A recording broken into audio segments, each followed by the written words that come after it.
सभक्तिक स्वागत शुभेच्छा अभिनंदन। ओ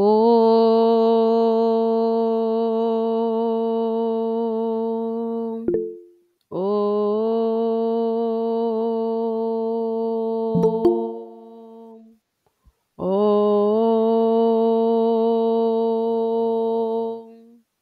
ओं नीलाद्रौ शङ्खमध्ये शतदलकमले रत्नसिंहासनस्थं सर्वालङ्कारयुतं नवघनरुचिरं संयुतं चाग्रजनं भद्राय वामभागे रथचरणयुतं ब्रह्मरुद्रेन्द्रवन्द्यं देवानां सारमिषं स्वजनपरिवृतं ब्रह्मदारु स्मरामि ब्रह्मदारु स्मरामि।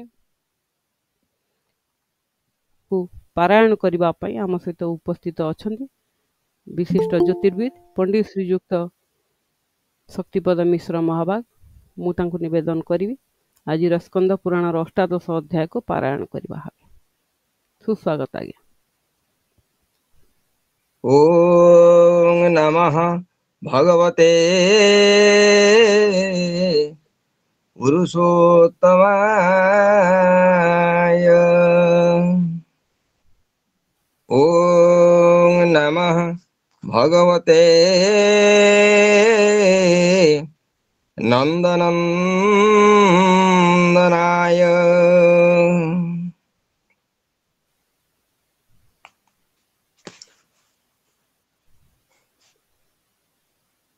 सर्वेभ्यो नमो नमः। आजिर एई सांध्य अधिवेशन रे निजुक्ति क्रमे कौनसी प्रकारे बहु साहसर सहित आरंभ करुची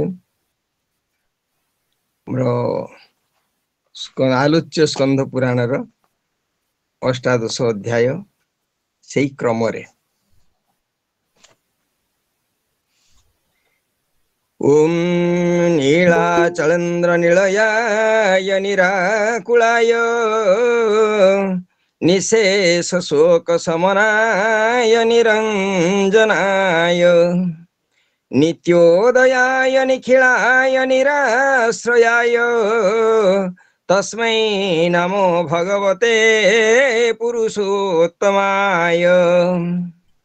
स्मेरारविंद विमलाय तलोचनाय संपूर्ण चंद्र विलसान मुखमंडलाय उन्मील नीरद सुचारु कलेबराय तस्मै नमो भगवते पुरुषोत्तमाय।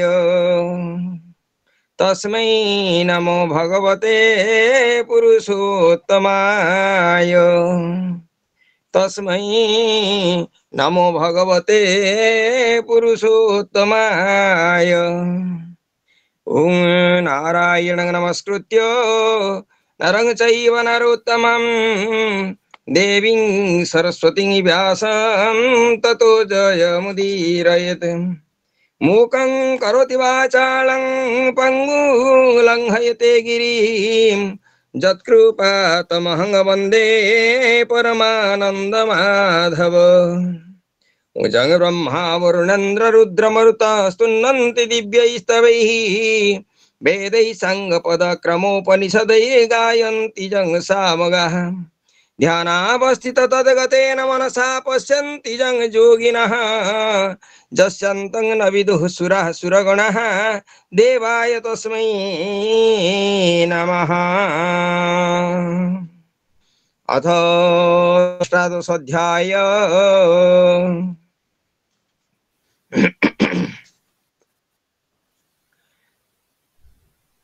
जैमिनी मुनि कहन्ति सुन मुनिजूथ जाग शेष कले इंद्रद्युम्न नरनाथ अश्वमेध जाग शेषे नरपतिंकर अवभृत स्नानार्थे होइले तत्पर से यज्ञे त्रैलोक्यवासी सकले एकत्र जना जाए त्रिभुवन एक गृहवत ऋत्विक ब्राह्मण गण मंत्र पाठ काले ଉଚ୍ଚାରିତ ବର୍ଣ୍ଣ ପଦ ଉଦାତ୍ତାଦି ସ୍ୱରେ ବହୁ ସ୍ତୋତ୍ର ପାଠ ଧ୍ୱନି ଆକାଶେ ବ୍ୟାପିଲା ଅନ୍ୟାନ୍ୟ ଧ୍ୱନି ସକଳ ନିସ୍ତବ୍ଧ ହୋଇଲା ଅର୍ଥିଗଣଙ୍କର ଅଭିଳାଷ ଯେ ଦ୍ରବ୍ୟରେ ବିପରୀତ ହେଉଥିଲା ସେ ସଭା ମଧ୍ୟରେ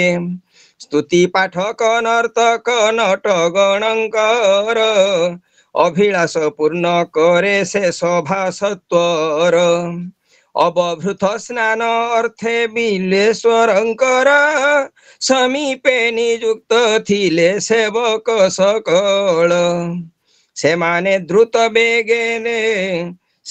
ଦ୍ରୁତ ବେଗରେ ହେଲେ ଉପସ୍ଥିତ ଦୁଇ କର ଯୋଡ଼ି କରି କହିଲେ ଏମନ୍ତ हे देव शुणिबा हेउ समुद्र तटरे एक वृक्ष देखा जाए ता अग्र जलरे जल तरंगे बुलिछि तार मूल देश भासी आसी स्नान गृह निकटे प्रवेश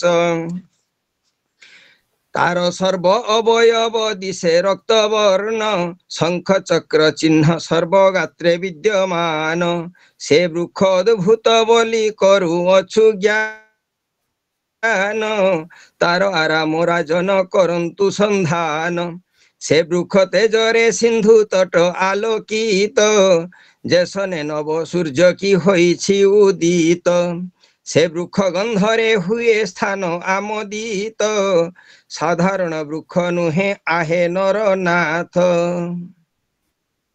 देव वृक्ष परिलक्ष्य हेउछि निश्चय केउ देव वृक्ष रूपे आगत निश्चय भृत्यमानंक वचन शुणिले राजन नारदंकु पचारिले एहार कारण नारद महर्षि हसी कहिले वचन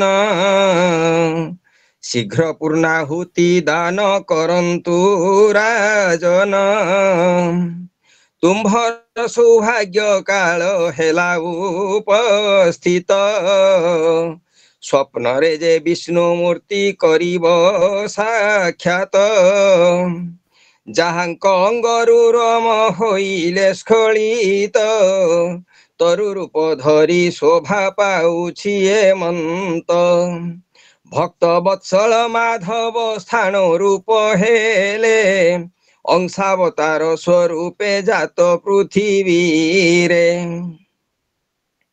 नरपति तुम्भे अट पुरुष रतन तुम्भ बिना पृथ्वी रे नाही अन्य जन ए वृक्ष को जेउ जन करिब दर्शन किंतु तुम्भ भाग्ये सर्वे करिवे दर्शन ताहांकर पाप राशि होइब दहन नारद कहंती नरपति धीरे शुण सिंधु तीरे अवभृत स्नान करी शेष महति वेदी निर्माण करंतु अवश्य तरुरूपी यज्ञेश्वरंकु जे तहि नेई स्थापन करंतु उत्सव रे नरसाई नारद ऋषि नृपति दुहे परस्पर वाक्यालाप करी गले समुद्रर तीर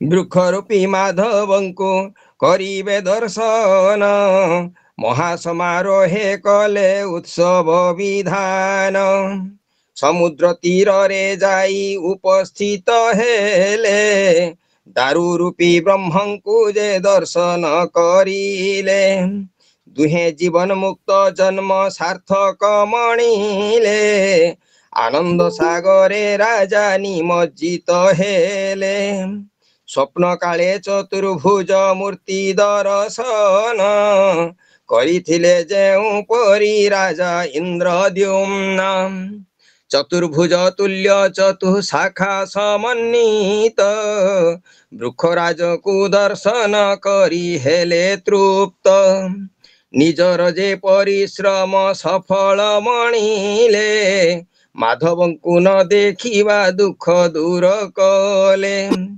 हर्षास्त्र नयने पुनर्भार रूपमणि से दिव्य तरुवर को करिले प्रणामी ଜଳ ତରଙ୍ଗେ ପ୍ଳାବିତ ସେହି ମହାଦ୍ରୁମ ଦ୍ୱିଜଗଣ ଦ୍ୱାରା ତୀରେ କଲେ ଆନୟନ।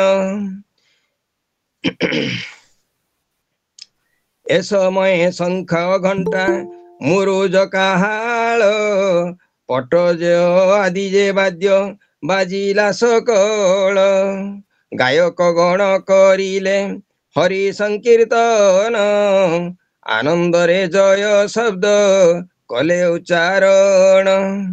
ଆକାଶରୁ ବୃଷ୍ଟି ହେଲା ସୁଗନ୍ଧ କୁସୁମ ବୃକ୍ଷ ପାଶେ ଧୂପ ପାତ୍ର କରିଲେ ଧାରଣ। ପୂର୍ଣ୍ଣ ଯୌବନ ଷୋଡ଼ଶୀ ବରାଙ୍ଗନା ଗଣ ରତ୍ନଦଣ୍ଡ ଚାମରରେ କରିଲେ ବ୍ୟଞ୍ଜନ।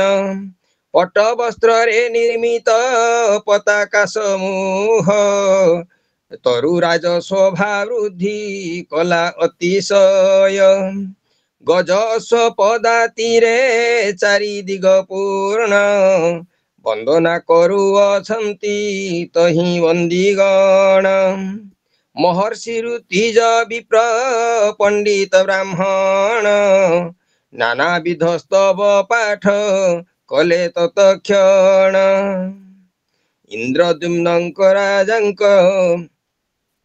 ଇନ୍ଦ୍ରଦ୍ୟୁମ୍ନ ରାଜାଙ୍କର ଅନୁମତି ନେଲେ ସୁଗନ୍ଧ ଚନ୍ଦନେ ବୃକ୍ଷ ଅଳଙ୍କୃତ କଲେ। ମହାବେଦୀର ଉପରେ ସ୍ଥାପନ କରିଲେ ନାରଦଙ୍କ ଆଦେଶରେ ନୃପ ପୂଜା କଲେ।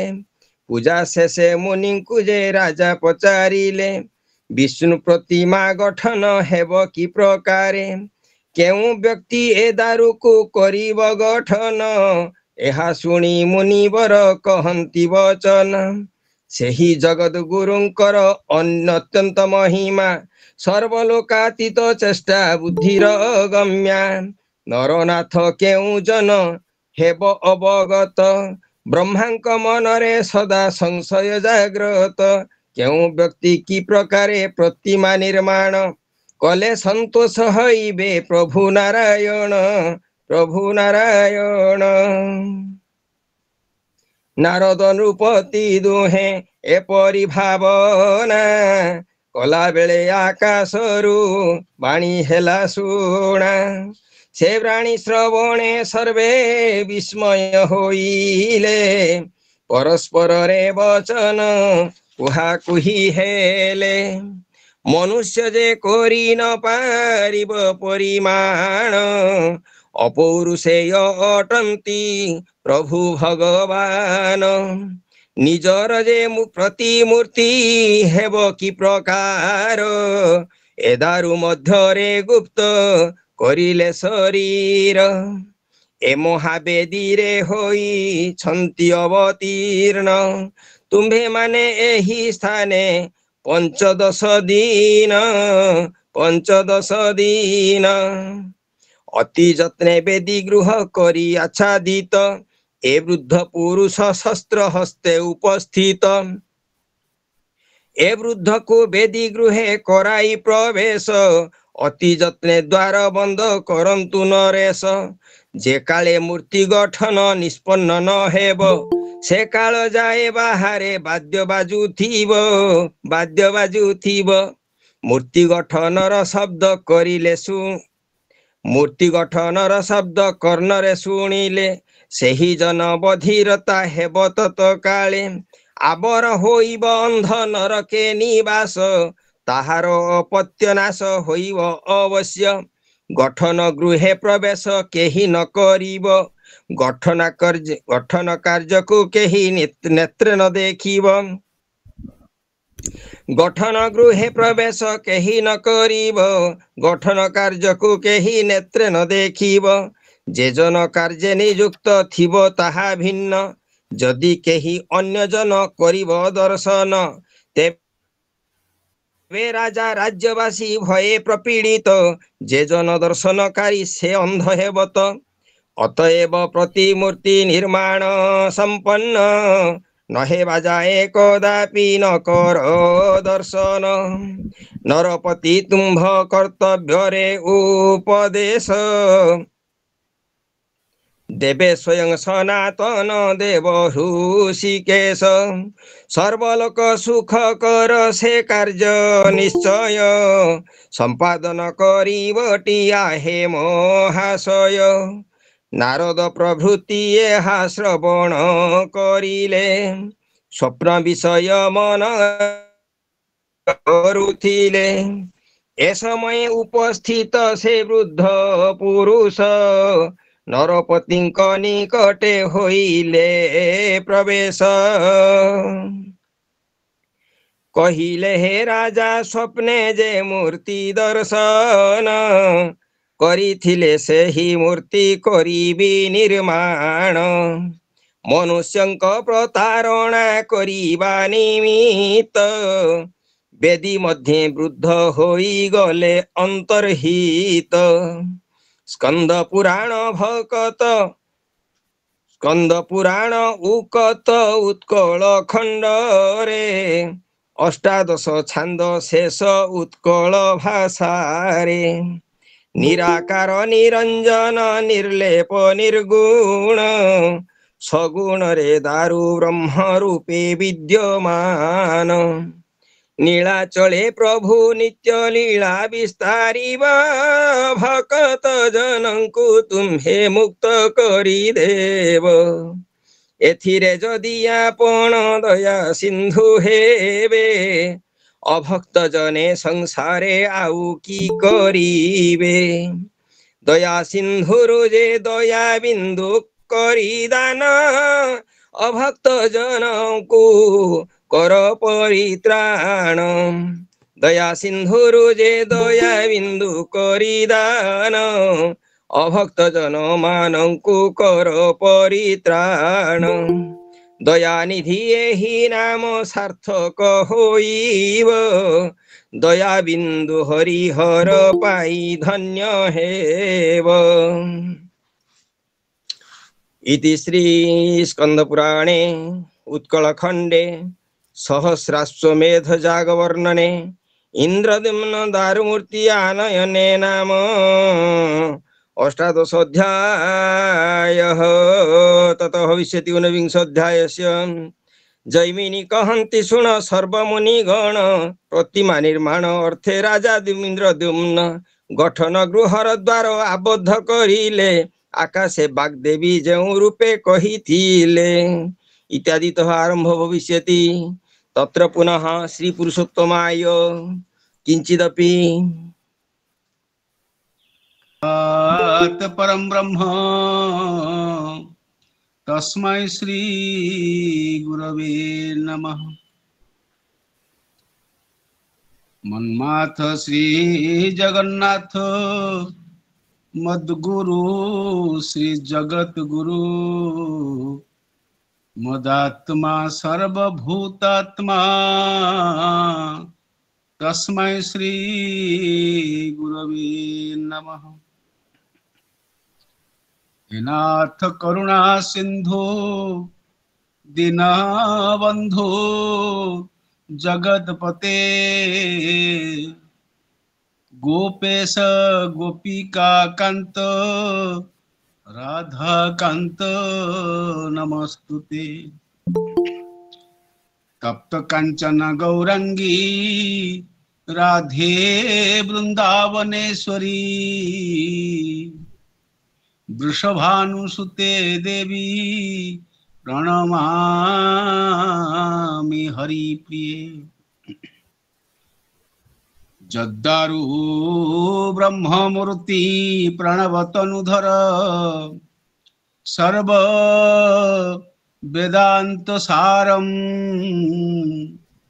भक्तानां कल्पवृक्षं भवजलतरणी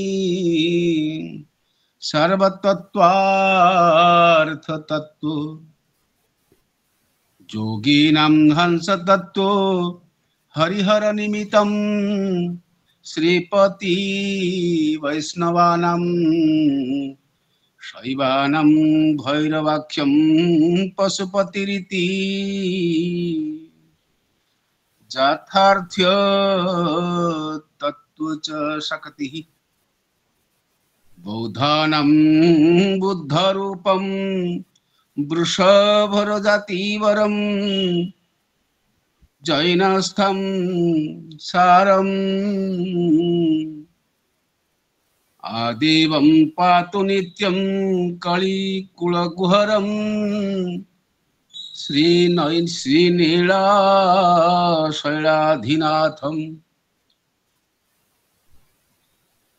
महाप्रभु श्री जगन्नाथंकर पाद पद्म से श्रीनील शैलाधिनाथंक पाद पद्म जी बौद्ध मानकर बुद्ध रूप, जी शिव जी शैवंकर शैरवाख्यम भैरवाख्यम, जी जोगी मानकर हंस तत्व, जी भक्त मानकर कल्पवृक्ष, से ही दारु ब्रह्म महाप्रभु श्री जगन्नाथंकर पाद पद्म अनंत कोटि दंडवत प्रणाम अर्पण करुछि। एवं विशेष भाव में आज स्कंद पुराण रे महाप्रभु जगन्नाथ संपर्क रे चर्चा अवकाश रे आज 18 अध्याय आपण माने पहुंची। मोर सौभाग्य जे जगन्नाथ संपर्क रे 2-4 पद कथा, कारण सुंदर भाव में पंडित शक्तिपद जी तांकर स्वभाव सुलभ ढंगरे बड़ सुंदर कंठरे स्वर देई अनेक स्तुति पाठ करिसंती। कारण जेते स्तुति पाठ करिवे से स्तुति प्रिय माधव सेते से आनंदित हेबे। सुंदर भाव में पारायण होइचंती आज। एवं विशेष भाव में ए अवकाश रे साहित्यिक कविबंधु परिवार र विशेष भाव में जो माने अछंती एई संसदर समस्त को मु अभम दंडवत प्रणाम अर्पण करुची, स्मरण करुची। ए अवकाश रे थिबा एई अनुष्ठान रो जे होउचंती संपादिका श्रीमती प्रणति महापात्र महोदया, एवं विशेष भाव में मु तांक पाखरे एइथि पई विशेष विशेष मोर प्राणर भक्ति एवं सम्मान प्रदर्शन करुछि जे श्रीमद् भगवत गीता केवल नुहंती, श्रीमद् भागवत महापुराण रो एते विराट दायित्व को वहन करुचंती एवं तत्सहित महाप्रभु जगन्नाथ को मध्य छाड़ी नाहंती। स्कंद पुराण रो विचार मध्य चालीचंती, पारायण चालीचंती। पारायण टी सुनिदेला परे, कारण 14 अक्षरी रे अति प्रांजल भाव में लिखाई उड़िया रे स्कंद पुराण। एवं स्कंद पुराण तो अनेक खंड रे विभक्त, तेबे उत्कल खंड को नहीं किछि श्रद्धालु जो माने इच्छा करिसंती स्कंद पुराण संपर्क रे किछि जानिबा पाई सेमानक उद्देश्य रे महती गोटे धार्मिक कार्य करिसंती। कारण एइथि पाई मु साहित्यिक कविबंधु परिवार पाखरे प्रस्तावटी रखिछि, मोर विनती रखिछि जे आज पर जो आसीबे नीलकंदर रे स्वतंत्र रूप धारण करिवे। एठी गोटे कथा मन रखी मन पड़ुची कहि देई थाए जे विशेष भाव में आम पाखरे किछि ज्ञान हवा दरकार। ए ज्ञान किए दब हमको? पंडित श्याम सुंदर जी देवे कि शक्तिपद जी देवे कि प्रदीप्त जी देवे, किए देवे ए ज्ञान हमको देवे? कारण स्कूल कॉलेज रे आमे केवल पाश्चात्य शिक्षा पढ़िलु, इंग्रेजी शिक्षा पढ़िलु, आम शास्त्र अध्ययन नाही, दर्शन शास्त्र बा वेद वेदांतर शास्त्र अध्ययन नाही। हमको किए दब ए संपर्क रे हमको सूचना किए दब? जेमिति कहा जाउची आम विद्या जैमिनी मुनि कहंती सुण मुनि जुथ, जाग शेष कले इंद्र द्युम्न नर नाथ। गोटे शब्द आम पाखक आसुचंती से होचंती जैमिनी आसुचंती। मनरे प्रश्न उठुची जैमिनी किए, तांकर परिचय कौन, तांको संपर्क मोर जानिबा को अछि। आपण माने सिना जानिचंती, जदि केही न जानिथिबा व्यक्ति बा पिला माने थांती ताहले सेमानंकर जानिबा पई आमे निश्चित भारे कहिबा कौन से गोटे शब्द पड़ुची जो शब्दटी आमे जानि ना है, पारस्परिक चर्चा भितर आमे जानि परिबा। ए जैमिनी होउचंती विशेष भाव में जैमिनी रो अर्थ होउची विक्ट्री, दिग्विजय। काहाकू से विजय करिचंती ନା ତାଙ୍କର ଗୁରୁ ହଉଛନ୍ତି କୃଷ୍ଣ ଦ୍ୱୈପାୟନ ବେଦବ୍ୟାସ ବ୍ୟାସଦେବ। କୃଷ୍ଣ ଦ୍ୱୈପାୟନ ବେଦବ୍ୟାସ ବ୍ୟାସଦେବଙ୍କୁ ଜିତି ପାରିବାର ସାମର୍ଥ୍ୟ ଥିଲା ଗୋଟିଏ ଶିଷ୍ୟର, ସେ ହଉଛନ୍ତି ଜୈମିନୀ।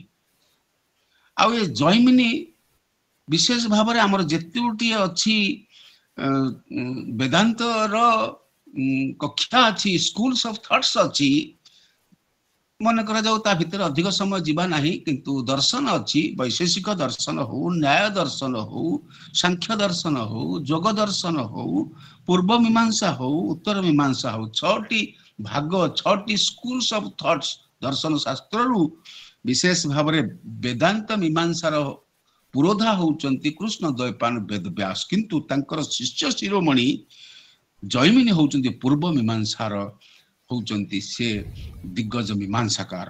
ଏତେ ବଡ ସାମର୍ଥ୍ୟ ରଖିଥିବା ଜଣେ ଭଗବତ ସତ୍ତାରୁ ସୃଷ୍ଟି ହେଇଥିବା ଜୈମିନୀ ଆମ ପାଖରେ ବିଶେଷ ଭାବରେ ବୈଶେଷିକ ଦର୍ଶନର ଋଷି ହଉଛନ୍ତି କଣାଦ, ଏବଂ ନ୍ୟାୟ ଦର୍ଶନର ଯିଏ ମୀମାଂସାକାର ହଉଛନ୍ତି ମହର୍ଷି ଗୌତମ, ଏବଂ ଯିଏ ହଉଛନ୍ତି ସାଂଖ୍ୟ ଦର୍ଶନ ଆମେ ଭାଗବତରେ ପଢି ସାରିଲେଣି, ଭାଗବତ ଚର୍ଚ୍ଚା ହଉଥିଲା ବେଳେ ଯିଏ ହଉଛନ୍ତି କପିଳ ମୁନି ଋଷି କପିଳ ବା ଭଗବାନ କପିଳ, ଏବଂ ଯୋଗ ଦର୍ଶନର ମୀମାଂସାକାର ବା ଶାସ୍ତ୍ରକାର ହଉଛନ୍ତି ପତଞ୍ଜଳି, ଏବଂ ପୂର୍ବ ମୀମାଂସାର ହଉଛନ୍ତି ଜୈମିନୀ, ଉତ୍ତର ମୀମାଂସା ବା ବେଦାନ୍ତ ଦର୍ଶନର ହଉଛନ୍ତି କୃଷ୍ଣ ଦ୍ୱୈପାୟନ ବେଦବ୍ୟାସ।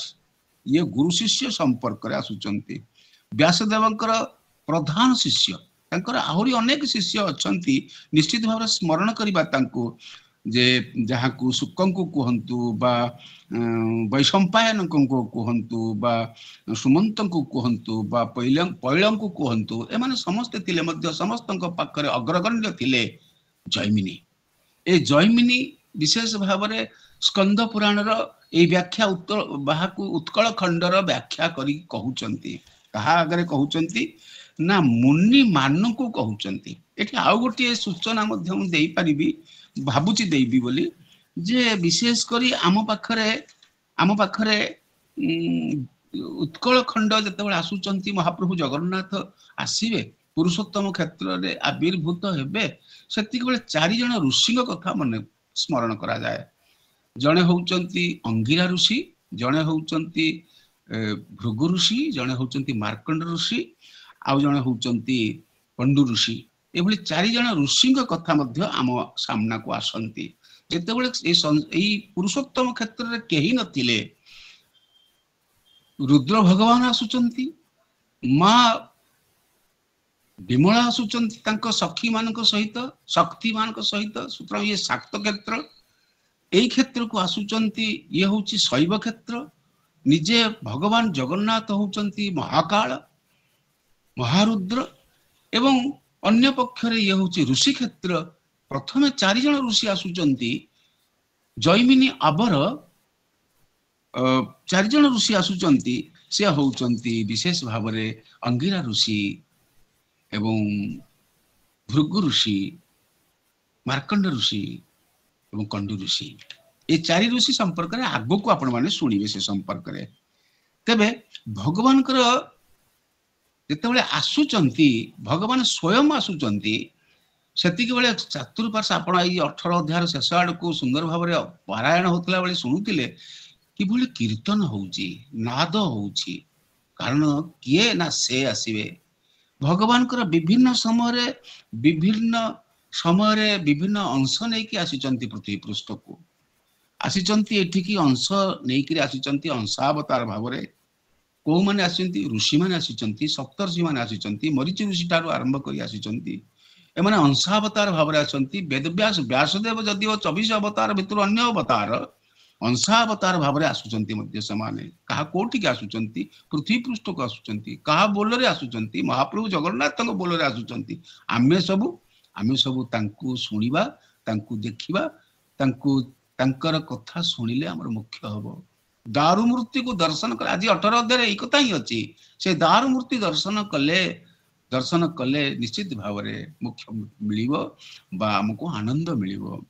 ସେ ଅଂଶାବତାରରେ ଆସନ୍ତୁ ବା ଅଂଶ ଅବତାରରେ ଅଂଶାସ ଅବତାରରେ ଆସନ୍ତୁ ବା ଅଂଶ ଅବତାର ହେଲେ ବ୍ରହ୍ମା ହଉଛନ୍ତି ତାଙ୍କର। तेबे आवेश अवतार आसंतु, कला अवतार आसंतु, पूर्ण अवतार आसंतु, किंतु परिपूर्ण अवतार होउचंदी महाप्रभु जगन्नाथ। महाप्रभु जगन्नाथ स्वयं आसुचंती कली जुगरे।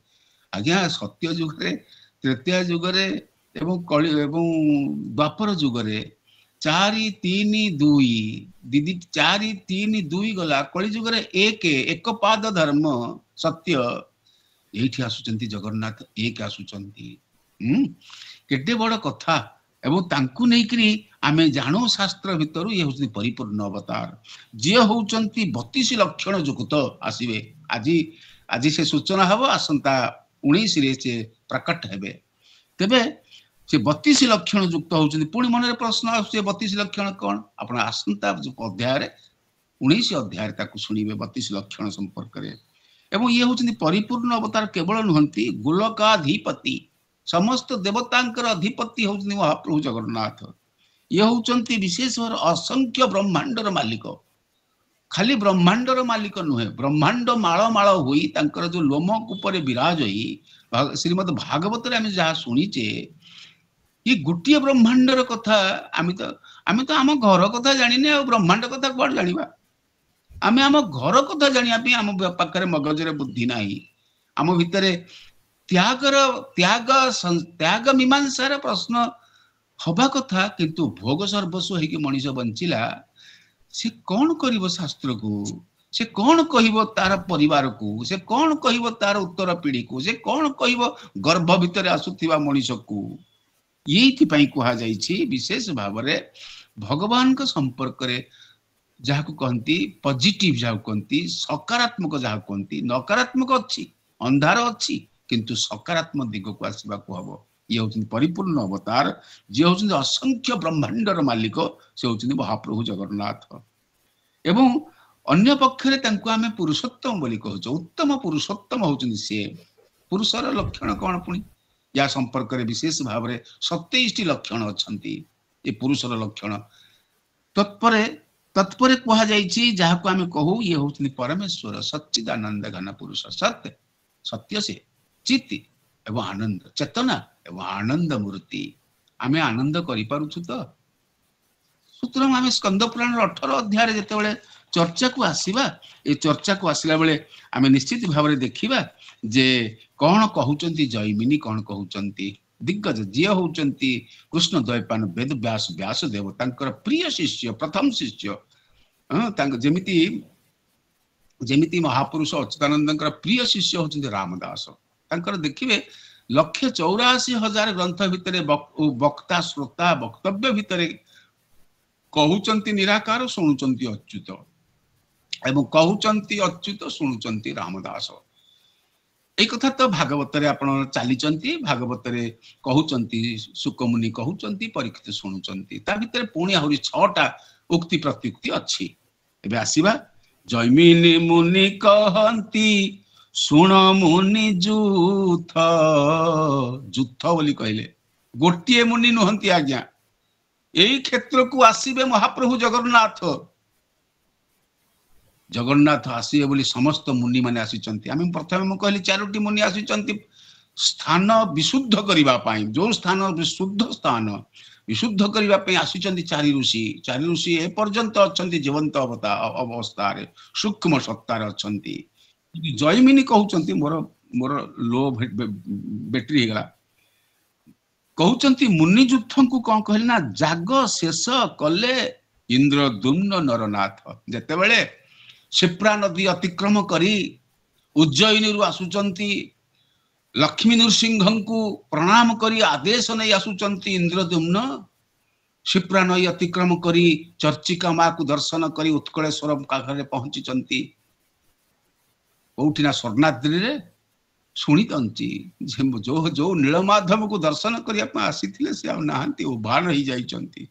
किंतु सौभाग्य कारण ये तो भगवान वार्ता तांको पाखरे तांकर गुरु थिले जे सब किछि वार्ता दउथिले बुझेई दउथिले से होउछन्ती नारद महर्षि। एवं नारद महर्षि कहले धैर्य धर। जेमिति कहा जाए विपत्ति आसिला बेले धैर्य धरिबा होछि बड़ औषधि। तो धैर्य धरिबा पई कहिचंती एवं आसीचंती हुलहुलिया छक को माँ बाट मंगला माँ मंगला माँ सब किछि बाट को ସଫା କରିଦେଇଛନ୍ତି, ପରିଷ୍କାର କରିଦେଉଛନ୍ତି ଇନ୍ଦ୍ରଦ୍ୟୁମ୍ନଙ୍କ ପାଇଁ। ଥାଳିରେ ଫୁଲ, ଚନ୍ଦନ, କସ୍ତୁରୀ ଏବଂ ଉପଢୌକନ ଧରି ଠିଆ ହେଇଛନ୍ତି ମା ମଙ୍ଗଳା ମହାପ୍ରଭୁ ଜଗନ୍ନାଥଙ୍କ ପାଇଁ ଆସୁଛନ୍ତି। ଏଭଳି ପ୍ରିୟ ଭକ୍ତ ଯିଏକି ମହାପ୍ରଭୁ, ଯିଏ ହଉଛନ୍ତି ସପ୍ତମ ଅବତାର, ସପ୍ତମ ପୁରୁଷ ହଉଛନ୍ତି ବ୍ରହ୍ମାଙ୍କର। କିଏ ନା ଇନ୍ଦ୍ରଦ୍ୟୁମ୍ନ। ଇନ୍ଦ୍ରଦ୍ୟୁମ୍ନଙ୍କ ପାଇଁ ବଡ ଔତ୍ସୁକତାରେ ମା ମଙ୍ଗଳା ଥାଳି ଧରିକି ଠିଆ ହେଇକି ହୁଳହୁଳି ପକଉଛନ୍ତି। ଯେମିତି ମା ମାନେ ବାହାଘରରେ ବିବିଧ ଉଷା ବ୍ରତରେ ହୁଳହୁଳି ପକାନ୍ତି, ହୁଳହୁଳି ପକେଇକିରି ଆହ୍ୱାନ କରୁଛନ୍ତି, ଆସ ଇନ୍ଦ୍ରଦ୍ୟୁମ୍ନ ଆସ। ମହାପ୍ରଭୁ ଜଗନ୍ନାଥଙ୍କ ପାଇଁ ଏଡେ ବିରାଟ ସଂକଳ୍ପ ନେଇଛନ୍ତି।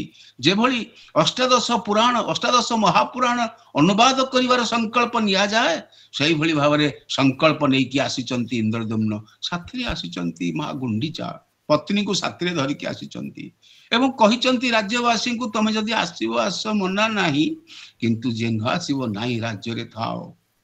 ଆସିଛନ୍ତି ଏବଂ ଆସିବା ପରେ ତାଙ୍କୁ ତ ନାରଦ ମହର୍ଷି କହିଛନ୍ତି ଯଜ୍ଞ କରିବା ପାଇଁ, ଏବଂ ଯଜ୍ଞ ଯୋଉ କରିଛନ୍ତି ସେ ଯଜ୍ଞ ସମ୍ପର୍କରେ ମଧ୍ୟ ବିରାଟ ପ୍ରସଙ୍ଗ ମଧ୍ୟ ଅଛି। ତେବେ ସେ ଯଜ୍ଞର ଲେଲିହାନ ଶିକ୍ଷା ଭିତରୁ ଦେଖିପାରୁଛନ୍ତି ଇନ୍ଦ୍ରଦ୍ୟୁମ୍ନ ଏବଂ ଗୁରୁ ନାରଦ କହୁଛନ୍ତି ଦେଖ ଦେଖ ଇନ୍ଦ୍ରଦ୍ୟୁମ୍ନ, ଏଇ ଲେଲିହାନ ଶିକ୍ଷା ଭିତରୁ କିଛି ମୂର୍ତ୍ତି ପ୍ରକାଶିତ ହଉଛନ୍ତି। ସେ କାହାଙ୍କର ମୂର୍ତ୍ତି? ନା ଇଏ ତ ଯୋଉ ମୂର୍ତ୍ତି, ଇଏ ତ ମୂର୍ତ୍ତି ନୃସିଂହଙ୍କର ଯଜ୍ଞ ପୁରୁଷ ଆସିବେ। ସୁତରାଂ ମୁଁ ଇଏ କି ମୂର୍ତ୍ତି ଦେଖୁଛି, ଇଏ କଣ ନୀଳମାଧବ, ଇଏ କଣ ମାଧବ ମୂର୍ତ୍ତି? ମୁଁ ଯାହାଙ୍କୁ ଦେଖିବା ପାଇଁ ଏତେ ଔତ୍ସୁକତାରେ ଆସିଛି। ନା କଣ ଦେଖିଲ? ନା ଦେଖିଲି ବିରାଟ ବିରାଟ ଦୁଇଟା ଆଖି ଥାଇକି, ବିରାଟ ବିରାଟ ଦୁଇଟି ଆଖି ଥାଇକିରି ଗୋଟିଏ ବ୍ୟକ୍ତି ନୁହଁ, ତିନିଟି ବ୍ୟକ୍ତି। ଜଣେ ହଉଛନ୍ତି କହିଲେ ନାରଦ ମହର୍ଷି, ଜଣେ କହିଲେ ସିଏ ହଉଛନ୍ତି ପୂର୍ଣ୍ଣ ଅବତାରରେ ଆସୁଛନ୍ତି ମହାପ୍ରଭୁ ଜଗନ୍ନାଥ, ଅର୍ଥାତ ପରିପୂର୍ଣ୍ଣତମ ଅବତାର ପୁରୁଷୋତ୍ତମ ମହାପ୍ରଭୁ ଜଗନ୍ନାଥ ଆସୁଛନ୍ତି। ହଳପାଣି ଆସୁଛନ୍ତି, ଶିବ ଆସୁଛନ୍ତି, ସ୍ୱୟଂ ଆସୁଛନ୍ତି ମା କାମ୍ପିଲ୍ୟବାସିନୀ ସୁଭଦ୍ରା। ଥୟ ହେଇଗଲେ ସେତିକି ବେଳେ, ଯଜ୍ଞରେ ଲାଗି ପଡିଲେ, ଗୋଦାନ କରିବାକୁ ଲାଗି ପଡିଲେ। ଇନ୍ଦ୍ରଦ୍ୟୁମ୍ନ ପୁଷ୍କରିଣୀ ଠିଆ ହେଇ ପଡିଲା। କେତେ ଆମେ ତ ଘିଅ ଟିକେ ପୋଡିବା ପାଇଁ, ଗୋ ଘୃତ ଟିକେ ଖୋଜିବା ପାଇଁ ଆଜି ଗାଈଟେ ଆମ ଘରେ ଅଛି ନା? ନା ପବିତ୍ର ଶୁଦ୍ଧ ଘିଅ ଟିକେ ଅଛି? ଦେବତା ମାନେ ଯାହାକୁ ଖାଇବେ, ଦେବତା ମାନେ ଯାହାକୁ ପାଇବେ, ସେଭଳି ଘୃତ ଟିକେ କଣ ମୋ ଘରେ ଅଛି? ନା ଗାଈ ଅଛି, ନା ଗାଈ ଲାଙ୍ଗୁଡ ଅଛି, ନା ଗୋବର ଅଛି, ଗୋମୟ ବୋଲି ଯାହାକୁ କହନ୍ତି ନା ତାହା ଅଛି। ଗାଈ ତ ଜରି ଖାଇଛି, ଜରି ଖାଇକି ପେଟ ଫମ୍ପେଇକି ତାର ଅଛି। ଆଉ ଗୋମାତା ମୋ ପାଖରେ କୋଉଠି ଅଛି? ଏଭଳି ଗୋଟେ ପରିବର୍ତ୍ତିତ ପରିସ୍ଥିତିରେ ବଞ୍ଚୁଥିଲା ବେଳେ ତଥାପି ଭଗବାନ କହୁଛନ୍ତି, ମହାପ୍ରଭୁ ଜଗନ୍ନାଥ କହୁଛନ୍ତି, ଯାହା ଜୈମିନୀ କହୁଛନ୍ତି ଋଷି ମୁନି ମାନଙ୍କୁ। କଣ କହିଲେ? ଜାଗ ଶେଷେ କଲେ ଇନ୍ଦ୍ରଦ୍ୟୁମ୍ନ ନରନାଥ କି ନା ଅଶ୍ୱମେଧ ଜାଗ ଶେଷେ ନରପତିଙ୍କର ଅବଧୃତ ସ୍ନାନ ଅର୍ଥେ ହୋଇଲେ ତତ୍ପର। ଯଜ୍ଞ କାମ ସରିଲା, ସ୍ନାନ କରିବେ। ଗୋଟେ ଶବ୍ଦ ଦେଇଛନ୍ତି ଅବଧୃତ ବୋଲି, ଅବଭୃତ ଲେଖା ହେଇଛି, ଅବଧୃତ ମଧ୍ୟ କୁହାଯାଏ। ସୁନ୍ଦର ଭାବରେ ମଧ୍ୟ ଯେତେବେଳେ ପାରାୟଣ ହଉଥିଲା, ଶକ୍ତିପଦଜୀ ମଧ୍ୟ ପଢୁଥିଲେ, ଅବଧୃତ ବୋଲି ପଢୁଥିଲେ। ଅବଧୂତ ପରମ୍ପରା ଅର୍ଥାତ ଦିଗମ୍ବର ବେଶର, ଅର୍ଥାତ ଆମେ ଏଠି ସମ୍ପୂର୍ଣ୍ଣ ସାମଗ୍ରିକ ଭାବରେ କାୟ ମନ ବାକ୍ୟରେ, ଅର୍ଥାତ ଗା ଧୋଇବା ଏବଂ ଆତ୍ମା ଧୋଇବା, ଏଭଳି ଗୋଟିଏ ପର୍ଯ୍ୟାୟକୁ ଅବଧୃତ ସ୍ନାନ ବୋଲି କୁହାଯାଏ। ସ୍ନାନ ତିଥିରେ ଯୋଉଟା ଏବେ ଚାଲିଛନ୍ତି କୋଉଠି ନା ପ୍ରୟାଗରେ ଚାଲିଛନ୍ତି, ଯୋଉଠି ଅମୃତ କଳସ ଅଛି, ଯୋଉଠି ଭଗବାନ ଆସିବେ ମହୋଦଧିରେ। ଇଏ ଆଜ୍ଞା ସମୁଦ୍ର ନୁହଁ, ଇଏ ଆଜ୍ଞା ଲବଣ ସମୁଦ୍ର, କ୍ଷୀର ସମୁଦ୍ର, କିଛି ସମୁଦ୍ର ନୁହଁ। ଇଏ କିଏ ନା ମହୋଦଧି, ମହାନ ଉଦଧିରେ ଆବିର୍ଭୂତ ହେବେ ମହାପ୍ରଭୁ, ଯୋଉଠି ଅମୃତ ଅଛି। ମହୋଦଧିରେ ଆଜ୍ଞା ଇଏ ସାମାନ୍ୟ ନୁହେଁ। ଏଇଥିପାଇଁ କହିଲେ ଏଇଠି ହିଁ ସ୍ନାନ କରିବା, ଅର୍ଥାତ ସମୁଦ୍ର ସ୍ନାନ କରିବା ପାଇଁ ଯାଉଛନ୍ତି। ଅର୍ଥେ ହୋଇଲେ ତତ୍ପର। ସେ ଯଜ୍ଞେ ତ୍ରୈଲୋକ୍ୟବାସୀ ସକଳେ ଏକତ୍ର, ଜଣା ଯାଏ ତ୍ରିଭୁବନ ଏକ ଗୃହବତ। ଯେତେବେଳେ ସମସ୍ତେ ସ୍ନାନ କରିବାକୁ ଯାଉଛନ୍ତି, ଯଜ୍ଞରେ ଯେତେ ଥିଲେ, ଯଜ୍ଞରେ କିଏ କିଏ ଥିଲେ? ଯଜ୍ଞରେ ଗୁରୁ ଭାବରେ ଥିଲେ ନାରଦ ମହର୍ଷି ଏବଂ କର୍ତ୍ତା କର୍ତ୍ରୀ ଭାବରେ ଥିଲେ ଭଗବାନ ବ୍ରହ୍ମାଙ୍କର ପଞ୍ଚମ ପୁରୁଷ ଇନ୍ଦ୍ରଦ୍ୟୁମ୍ନ ଏବଂ ତାଙ୍କର ପତ୍ନୀ ଶକ୍ତି ଦେବୀ, ଯିଏ ହଉଛନ୍ତି ବିଶେଷ ଭାବରେ ଗୁଣ୍ଡିଚା ମା। ଏବଂ ତତ୍ ସହିତ ତାଙ୍କ ସହିତ ପାର୍ଶ୍ୱଦ ମାନେ ଥିଲେ ଯେଉଁମାନେ ଅହରହ ଜପ କରୁଥିଲେ ଏବଂ ତତ୍ ସହିତ ଥିଲେ ସମସ୍ତ ଋଷି ମାନେ ଥିଲେ ତାଙ୍କ ସହିତ ଯଜ୍ଞରେ ସମସ୍ତେ ହୋତା ଭାବରେ ଥିଲେ ସମସ୍ତେ ଆହୁତି କରୁଥିଲେ ଏଇଭଳି ବିରାଟ ଯଜ୍ଞର ଆୟୋଜନ ହେଇଥିଲା ସମସ୍ତେ ସ୍ନାନ କରିବାକୁ ଗଲେ କେମିତି ଜଣା ପଡୁଥିଲା ନା ସ୍ୱର୍ଗ ମର୍ତ୍ତ୍ୟ ପାତାଳ ତିନି ଭୁବନର ଲୋକ ଯେମିତି ଯଜ୍ଞ କରୁଛନ୍ତି ଆମେ ତ ଯଦି ଯଜ୍ଞ କରୁ କାଳେ ଅନ୍ନ ଡାଲମା ଖାଇବାକୁ ଦେଇଦେବାକୁ ପଡିବ ସେଇଥିପାଇଁ ଆମେ 3-4 ଘରକୁ ଡାକି ଦେଇକି କରିଦେଇକି ତାକୁ ଯେମିତି ସୁଟୁରୁ ବୁଟୁରୁ କରିକି କରିଦେଲେ ହେଇଯାଏ କିନ୍ତୁ ଇଏ ଯଜ୍ଞ ମହାପ୍ରଭୁ ଜଗନ୍ନାଥଙ୍କର ଆବିର୍ଭାବର ଯଜ୍ଞ ସମସ୍ତେ ସ୍ନାନ କରିବାକୁ ଯାଇଛନ୍ତି ଏବଂ ପୁଣି କହୁଛନ୍ତି ଋତ୍ବିକ ବ୍ରାହ୍ମଣ ଗଣ ମନ୍ତ୍ର ପାଠ କଲେ ଋତ୍ବିକ କହିଲେ ଯେଉଁମାନେ ବୈଦିକ ଋଷି ଏମାନଙ୍କୁ ଋତ୍ବିକ ବୋଲି କହନ୍ତି ଋତ୍ବିକ ବ୍ରାହ୍ମଣ ଗଣ ଯେମିତି କୁହାଯାଇଛି ଜନ୍ମନା ଜାୟତେ ଶୂଦ୍ର ଏ କଥା ଭଗବତ ଗୀତାରେ ଆମେ ଶୁଣିଛେ ଆମେ ଜନ୍ମ ହେଇଛେ ଶୂଦ୍ର ଭାବରେ ଜନ୍ମ ହେଇଛେ କିନ୍ତୁ ବିଶେଷ ଭାବରେ ଯିଏ ବ୍ରହ୍ମକର୍ମ କରୁଛି ସେ ବ୍ରାହ୍ମଣ ହବ ଯିଏ ସାଧନା କରୁଛି ସେ ସାଧକ ହବ ଯିଏ ମନକୁ ଏକ କରି ରଖିଛି ସେ କାହା ପାଖରେ ଜଗନ୍ନାଥଙ୍କ ପାଖରେ ସେ ମୁନି ହବ ଯିଏ ମନ୍ତ୍ରଦ୍ରଷ୍ଟା ସେ ଋଷି ହବ ସୁତରାଂ ଏଠି କୁହାହେଇଛି ଯେ ଋତ୍ବିକ ମାନେ ଯୋଉମାନେ ବିଶେଷ ଭାବରେ ଋତ୍ବିକ ଅଧୁର୍ଜୀ ये माने समस्ते जो माने यज्ञ कार्य थिले ये समस्ते मंत्रपाठ काले उच्चारित वर्ण पद उदात्तादि स्वरे उदात स्वर रे आपण आज्ञा देखिबे आजी कथा कहूना ही यज्ञ रे पढुला बेले जेतेले मु आम गाँ को जाइथिली मो गाँ आज्ञा गोटे गरजात भितरे मो गाँ को आज पर्यंत स्वाधीनतार 76 वर्ष कि 77 वर्ष गलानी मो गाँ को 3 किलोमीटर चालिकी जीवाकू हे रास्ता नहीं जेतले आम घरे जाई पहुंचू बापा बोंकर टिके श्राद्ध करिया पे टिके घरे होम करिया पे जणिया ब्राह्मण को हम डाकू ब्राह्मण देवता को डाकू सेतले आसंती से कहे भाई तमे मते मुंडिया मारनी मुल काई तमे ब्राह्मण देवता मु मुंडिया मारिबी ना मोर बयस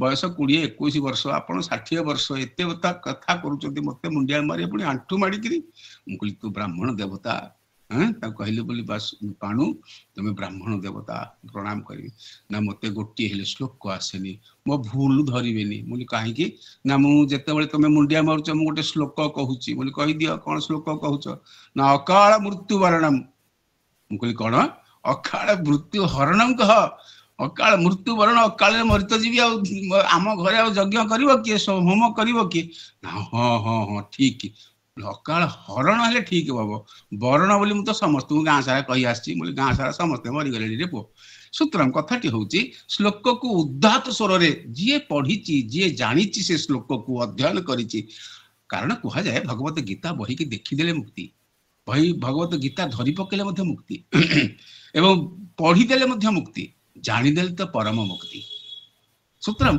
आमे निश्चित एथि कहुई उच्चारित वर्ण पद उदात कंठरे जहाँ को कहा जाए प्रोक्लेमेशन बोली कहा जाए जहाँ को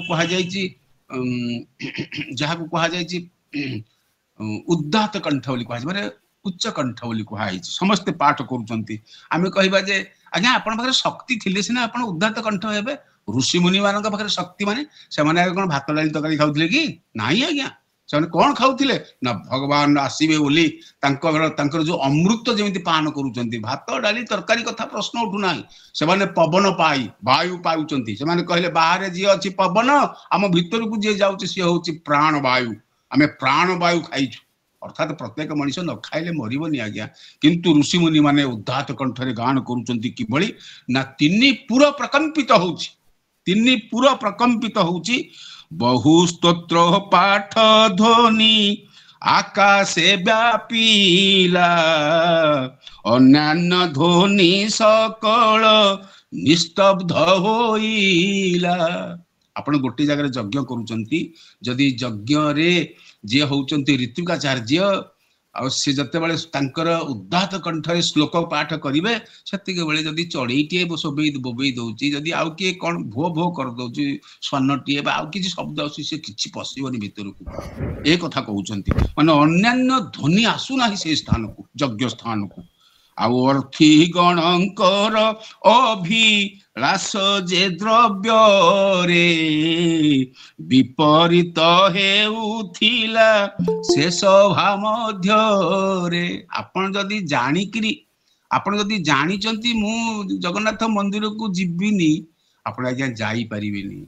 आपण जदि भाबिबे जे मु जगन्नाथ मंदिर को जिबी जते भिड़ हो जदि मु गुंडीचा मंदिर पर्यंत लाइन हुए तथापि मु आज जगन्नाथ को दर्शन करी जगन्नाथ आसिक धरिकी आप कांधु को नहीं जीवे हे सी आसिक आपन को नहीं जीवे समस्त अनुभूति थी अनुभव थी जगन्नाथ शब्द कहले केते केते चुंबकीय शक्ति से आकर्षण शक्ति आपण आतुर डाकी जमी कह जाइए भागवत रे आपण शुणी इंद्रिय आकुले तो क्षण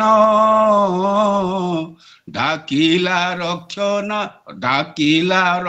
नारायण अजामिल डाकिला ये डाक भितर प्रभु शुणी रक्षा करते विपरीत बुद्धि थिबा द्रव्य बुद्धि थिबा भोग भोग करिवार बुद्धि थिबा व्यक्ति मध्ये मंत्र श्रवण कले उदात कंठरे ऋतुकाचार्य माने ऋषि माने जो श्लोक पाठ करुथिले भगवान कर आह्वान करुथिले सेथिले विपरीत बुद्धि मध्ये कोन होथिला ना ठीक ही जाउथला आ स्तुति पाठक नर्तक नट गणकर अभिलाष पूर्ण करे शेष भाष तोर आज्ञा जो यज्ञ होते बसी पड़े आज्ञा जो सत्संग हो बसी पड़े आज्ञा आपनकर इच्छा न हो आपन को मन करने मु तो शुणी साहित्यिक कविबंधु परिवार रे दिग्गज विद्वान माने कहूथिले जे सत्संग जगह टिके बसी पड़ी आपन जदि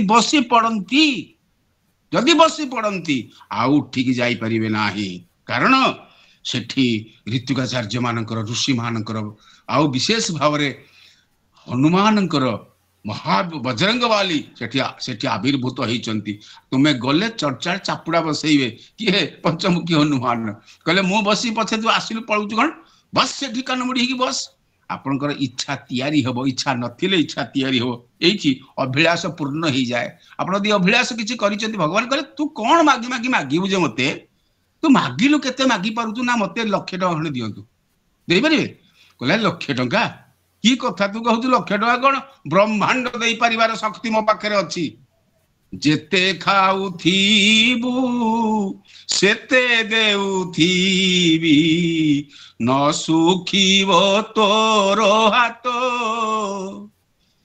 लोके कहूथीबे खाइबा ठाकुर नीलाचले जगन्नाथ जगन्नाथ बोली शब्द बा ऋषिमुनि मानकर बा ऋतुकाचार्य मानकर जो श्लोक पाठ होउची सेथिरे अभिलाष करुवा लोकर अभिलाष पूर्ण हो जाउची विपरीत रीतिवा लोक कौन होउची ना सकारात्मक हो जाउची आउ अवभृत स्नान अर्थे बिलेश्वर अर्थात बिलेश्वर पाखु गले कारण देखिले ताहले एठी हमर प्रमाण ही गला जे महाप्रभु जगन्नाथ आसीबा पूर्वरु किए ना शंकर भगवान आसी सारी रुद्र आसी सारी मार्कंडेश्वर आसी सारी आउ विशेष भाव में आपन जेते जेते ईश्वर ना कहिबे जो पंचु पांडव बोली आपन कहउन लोकनाथेश्वर हुंतु आउ तत् सहित कपाल मोचन हुंतु आउ तत् सहित जमेश्वर हुंतु लाउकेश्वर हुंतु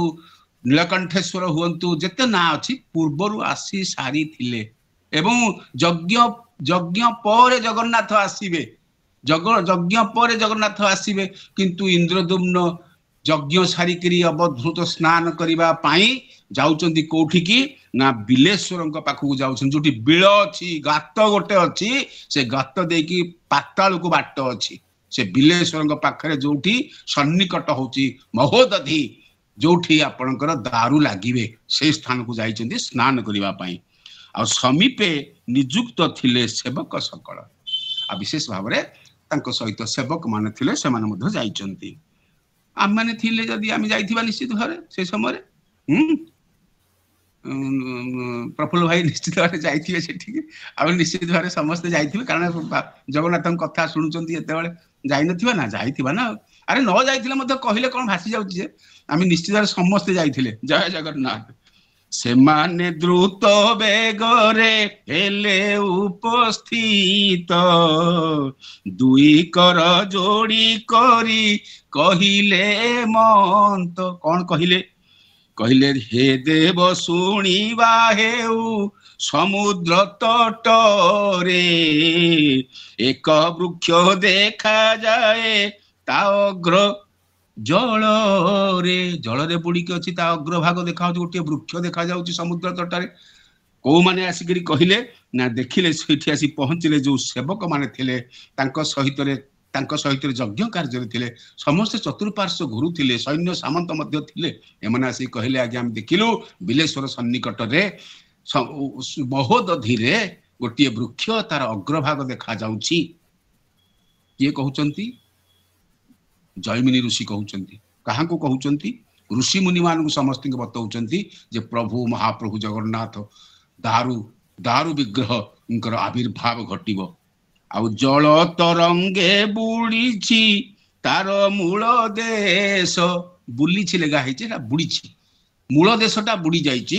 ଏବଂ ଭାସି ଭାସି ଆସି ସ୍ନାନ ଗୃହ ନିକଟେ ପ୍ରବେଶ, ସମୁଦ୍ର ମଧ୍ୟରୁ ଭାସି ଆସି କୂଳରେ ଲାଗିଛି। ଯଦି ସମୁଦ୍ର ଭିତରେ ଥାନ୍ତା ଏମାନେ କହିଥାନ୍ତେ ଆମେ ସମୁଦ୍ରରେ କଣ ମରିବୁ ନା କଣ? ଜଗନ୍ନାଥ କହିଲେ ମୁଁ ତମ ପାଖକୁ ଆସୁଛି। ଏଇଠୁ କଣ ପ୍ରମାଣ ହେଲା ପ୍ରଫୁଲ୍ଲ ଭାଇ? ଆମେ ଜଗନ୍ନାଥଙ୍କ ପାଖକୁ ଯାଉନେ, ଜଗନ୍ନାଥ ଆମ ପାଖକୁ ଆସୁଛନ୍ତି। ଜଗନ୍ନାଥ ଆମ ପାଖକୁ ଆସିଲେ, ପୁଣି ଯଦି ସମୁଦ୍ର ଭିତରେ ଥାନ୍ତେ ଆମେ ଯାଇନଥାନ୍ତେ, ସମୁଦ୍ର କୂଳକୁ ଲାଗି ଆସିଛନ୍ତି ଏବଂ ଦେଖାଉଛନ୍ତି, ତାଙ୍କ ହାତ ଗୋଡ ଦେଖାଉଛନ୍ତି, ଚାରି ହାତ ଦେଖେଇଲେ, କିଛି ଡାଳ ଦେଖାଉଛନ୍ତି। ଆସ ଆସ ଆସ ଆସ ସଖୀ ଆସ, ମତେ ନିଅ, ମୁଁ ଲୀଳା କରିବି ତୁମ ସହିତରେ। ତାର ସର୍ବ ଅବୟବ ଦିଶେ ରକ୍ତ ବର୍ଣ୍ଣ, ତପ୍ତ କାଞ୍ଚନ ଗୌରାଙ୍ଗୀ ରାଧେ ବୃନ୍ଦାବନେଶ୍ୱରୀ, ବୃଷଭାନୁସୁତେ ଦେବୀ ପ୍ରଣମାମି ହରି ପ୍ରିୟେ। ରକ୍ତବର୍ଣ୍ଣ ଦେଖାଯାଉଛନ୍ତି, ତପ୍ତ କାଞ୍ଚନ ଗୌରାଙ୍ଗୀ ରାଧା କୃଷ୍ଣଙ୍କର ମିଳିତ ବିଗ୍ରହ ହଉଛନ୍ତି ମହାପ୍ରଭୁ ଜଗନ୍ନାଥ। ଏଥିପାଇଁ କହିଲେ ରକ୍ତବର୍ଣ୍ଣ। ପୁଣି ତାଙ୍କର ଆୟୁଧ ଧରିଛନ୍ତି, ଶଙ୍ଖ ଚିହ୍ନ ସର୍ବ ଗୋତ୍ରେ ବିଦ୍ୟମାନ, ସେ ବୃକ୍ଷ ଅଦ୍ଭୁତ ବୋଲି କରୁଅଛୁ ଜ୍ଞାନ। ସେ କଣ ଶାଳୁଆ ଗଛ ନା ଅସନ ଗଛ ହେଇଛି ନା ଆପଣଙ୍କର ଶାଗୁଆନ ଗଛ ହେଇଛି? ଦାରୁ ବିଗ୍ରହ, ସେ ଏମିତି ସେମିତି ଗଛ ନୁହଁ, କଙ୍କଡା ଗଛ ନୁହଁ। ସେ ଆସୁଛନ୍ତି କି ଭାବରେ ଆସୁଛନ୍ତି? ଦାରବୀୟ ତନୁ ହେବେ, ଦାରବୀୟ ଗଛ ବୃକ୍ଷ ହେଇକି ସେ ଆସୁଛନ୍ତି। ବୃକ୍ଷ ଅଦ୍ଭୁତ ବୋଲି କହୁଛନ୍ତି, ଅଦ୍ଭୁତ ବୃକ୍ଷ, କେହି ଦେଖି ନାହିଁ, କେହି ଜାଣି ନାହିଁ, ନା ସତ୍ୟ ଯୁଗରେ, ନା ତ୍ରେତୟା ଯୁଗରେ, ନା କଳି ଯୁଗରେ, ଦ୍ୱାପର ଯୁଗରେ, ନା କଳି ଯୁଗରେ ଏଭଳି ବୃକ୍ଷ କେହି ଦେଖି ନାହାନ୍ତି। ଯଦିଓ ବ୍ରହ୍ମା ଯଜ୍ଞ କଲେ, ଯଜ୍ଞରୁ 18 ହାତ ବିଶିଷ୍ଟ ବୃକ୍ଷ ବାହାରିଲା, 36 ପବ ବିଶିଷ୍ଟ 18 ହାତ ବିଶିଷ୍ଟ ବୃକ୍ଷ ବାହାରିଲା।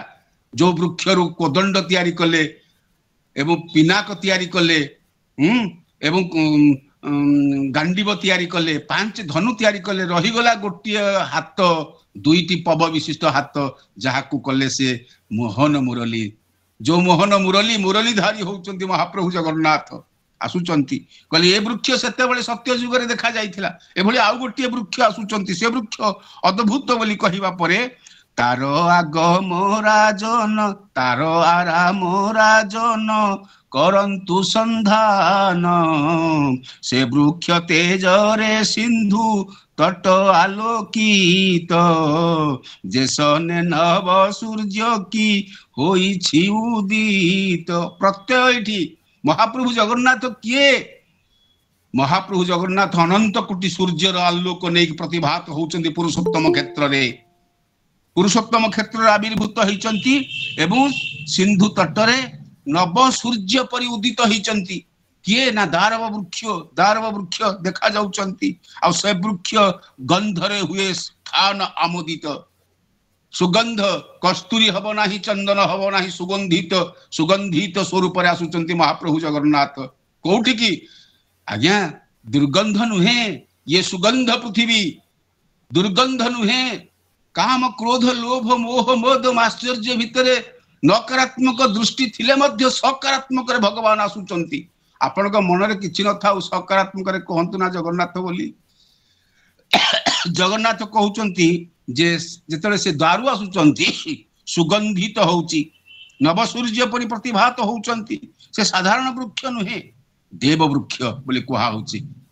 ଭଗବତ ଗୀତା 15 ଅଧ୍ୟାୟ ଊର୍ଦ୍ଧ୍ୱମୂଳ ମଧ ଶାଖ, ଆମେ ଭଗବତ ଗୀତାରୁ ଶୁଣିଛେ, ଏ ମହାଭାରତୀୟ ପର୍ବରେ ଆସିବେ। କିନ୍ତୁ ଏଇଠି କଣ କହୁଛନ୍ତି ଜଗନ୍ନାଥ? କଳିଯୁଗରେ ଆସିଛନ୍ତି, ଦେବ ବୃକ୍ଷ ପରିଲକ୍ଷ ହେଉଛି ନିଶ୍ଚୟ, କେଉଁ ଦେବ ବୃକ୍ଷ ରୂପେ ଆଗତ ନିଶ୍ଚୟ। ଯେ ଜାଣିନି ସେ ବୋଧ ହୁଏ ଏଭଳି ଗୋଟିଏ, ଏ ଉପନିଷଦରେ ସୁନ୍ଦର ସୁନ୍ଦର ବ୍ୟାଖ୍ୟା ଅଛି, କାହାଣୀ ୟାର ଅଛି। ମୁଁ ଆଉ ସିଆଡ଼କୁ ଯିବିନି, ମୋତେ ସମୟ ମୋର ଅତିକ୍ରମ ହେଲାଣି, ମୋତେ ଆପଣମାନେ ବାଡ଼େଇବେ। ତେବେ ଗୋଟିଏ କଥା, ବଡ଼ କଥାଟି ହେଉଛି ଯେ ଯୋଉ ଦେବ ବୃକ୍ଷ ଯୋଉମାନେ ଦେଖିନଥିଲେ ସେମାନେ କହୁଛନ୍ତି ଇଏ ଗୋଟେ ଦେବ ବୃକ୍ଷ, କୌଣସି ଦେବତାଟେ ବୃକ୍ଷ ହେଇକି ଆସିଛି ବୋଧ ହୁଏ, ଏଇଭଳି ଏତିକି ପର୍ଯ୍ୟନ୍ତ ଅନୁମାନ ହେଇଛି। କେଉଁ ଦେବ ବୃକ୍ଷ ରୂପେ ଆଗତ ନିଶ୍ଚୟ, ଇଏ ଗୋଟିଏ ଦେବତାଟିଏ କିଏ ଆସିଛି ବୃକ୍ଷ ହେଇକିରି, ନହେଲେ ଏତେ ସୂର୍ଯ୍ୟର ଗୋଟି ସୂର୍ଯ୍ୟର ତେଜ ନେଇ ଦେଖାଯାଉଥାନ୍ତେ କେମିତି? ଏତେ ସୁଗନ୍ଧ ଅର୍ଥାତ ପୁରୁଷୋତ୍ତମ କ୍ଷେତ୍ରକୁ ସମ୍ପୂର୍ଣ୍ଣ ଭାବରେ ସୁଗନ୍ଧିତ କରୁଛନ୍ତି କିପରି ଭାବରେ? ଆମେ ଆମୋଦିତ ହେଇଯାଉଛୁ। ନାରଦଙ୍କୁ ପଚାରିଲେ ଏହାର କାରଣ, ନାରଦ ମହର୍ଷି ହସି କହିଲେ ବଚନ। ନାରଦଙ୍କୁ ପଚାରିଲେ ଏହାର କାରଣ କଣ? ସେତେବେଳେ ନାରଦ ମହର୍ଷି ଟିକେ ହସିଦେଲେ। କେଉଁ କାହିଁକି ନା ଆମେ ମାନେ ଦିଟା ଆଖିରେ ଦେଖୁଛୁ, ସିଏ ତାଙ୍କର ତ୍ରି ଆଖିରେ ଦେଖୁଛନ୍ତି, ଅର୍ଥାତ ଜ୍ଞାନ ଚକ୍ଷୁରେ ଦେଖୁଛନ୍ତି। ଆମେ ଦେଖୁଛେ ବସ୍ତୁବାଦୀ ଜଗତକୁ, ସିଏ ଦେଖୁଛନ୍ତି ନିର୍ଗୁଣ ପରମ୍ପରା ଭଗବତ କୃପା ପାଇଁ କେବଳ ଆସିଛନ୍ତି। ଆମେ ଘର ତିଆରି କରୁଛୁ, ପାଠ ପଢୁଛୁ, ଚାକିରି କରୁଛୁ, ପଇସା ଆଣୁଛୁ, ଲୁଚେଇକି ଘରେ ରଖିଛୁ, କହିଲୁ ନାହିଁ କାହାକୁ ବ୍ୟାଙ୍କରେ କେତେ ପଇସା ରଖିଛୁ। ସେ କିନ୍ତୁ ସବୁ ଖୁଲମ ଖୁଲା, କିଏ? ଗୁରୁ ଖୁଲମ ଖୁଲା।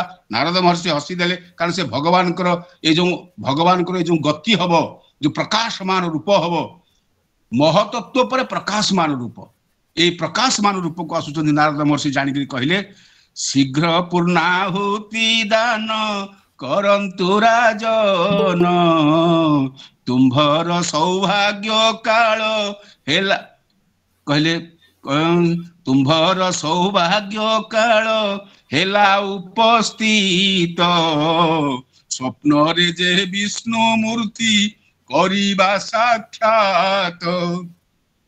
ନାରଦ ମହର୍ଷି କହିଲେ, କାରଣ ଯେତେବେଳେ ଅନ୍ୟମାନେ କହିଥିବେ ସେତିକି ବେଳେ ଉଚ୍ଚକିତ ହେଇକି ନିଶ୍ଚିତ ଭାବରେ ଇନ୍ଦ୍ରଦ୍ୟୁମ୍ନ ରାଜା ଏବଂ ମା ଗୁଣ୍ଡିଚା ନିଶ୍ଚିତ ଭାବରେ କହିଥିବେ ଇଏ କି କଥା, ସମସ୍ତେ କହୁଛନ୍ତି ଦେବବୃକ୍ଷ ଦେବତାଟେ କିଏ ଆସିଗଲା, ଇଏ କଣ?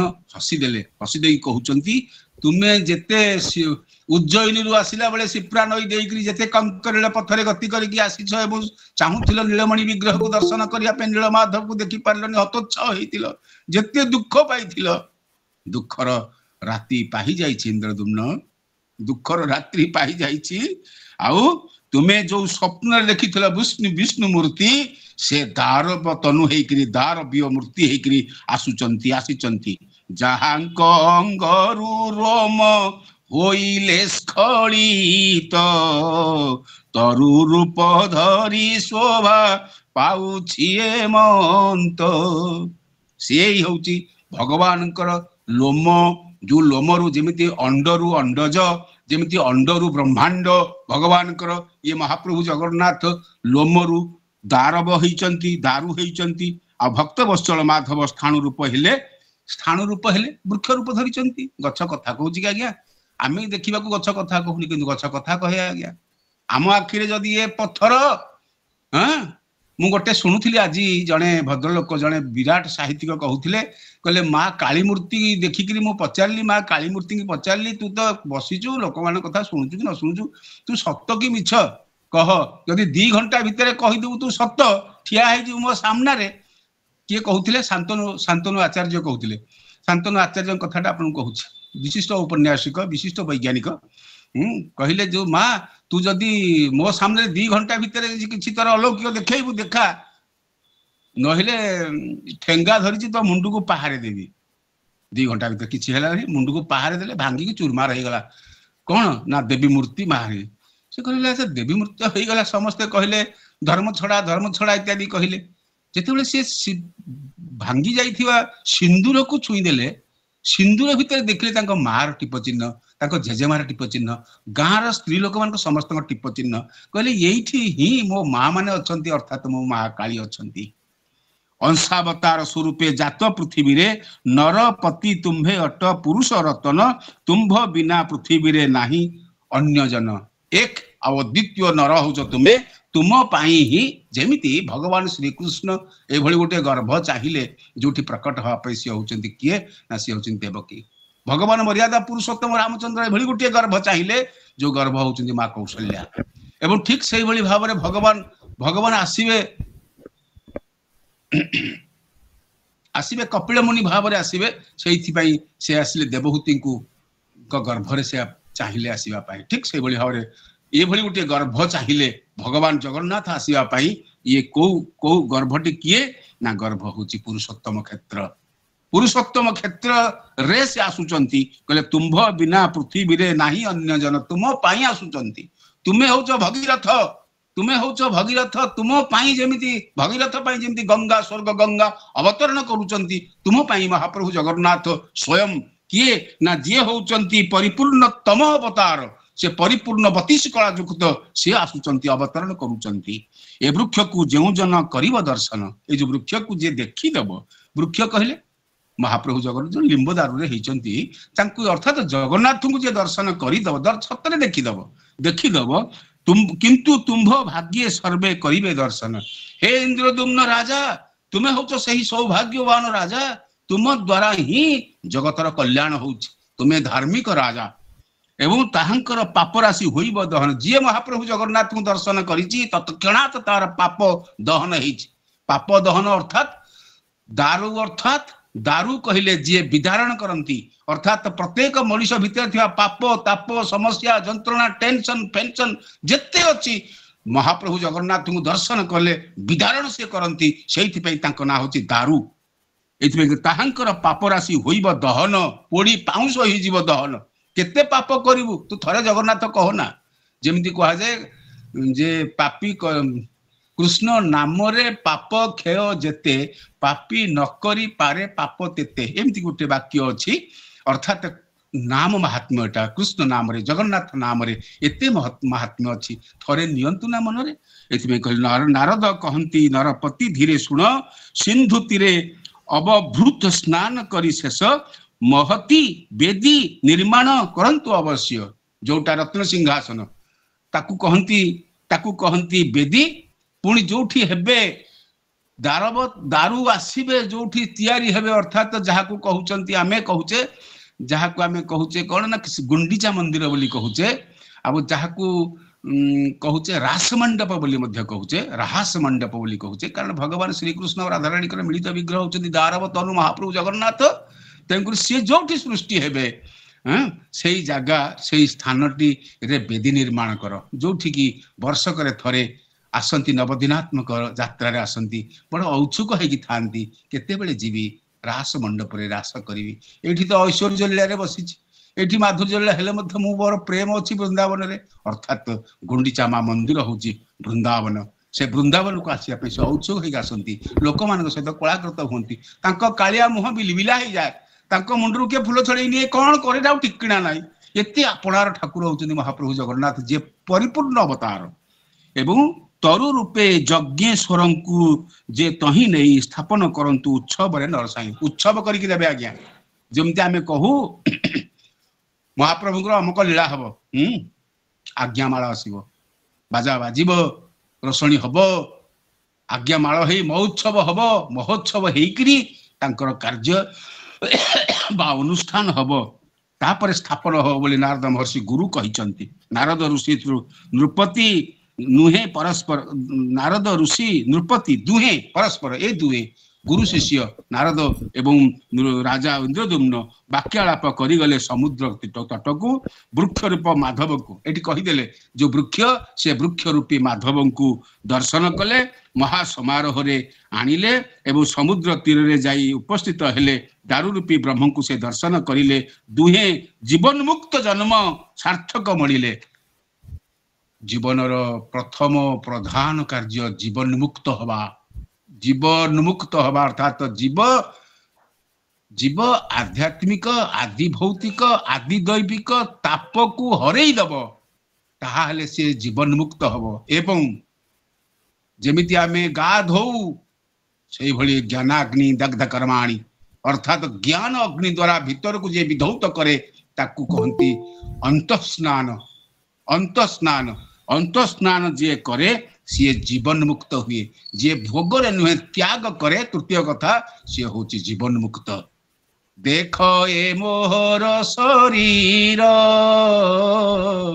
साक्षात मुक्तिर द्वार।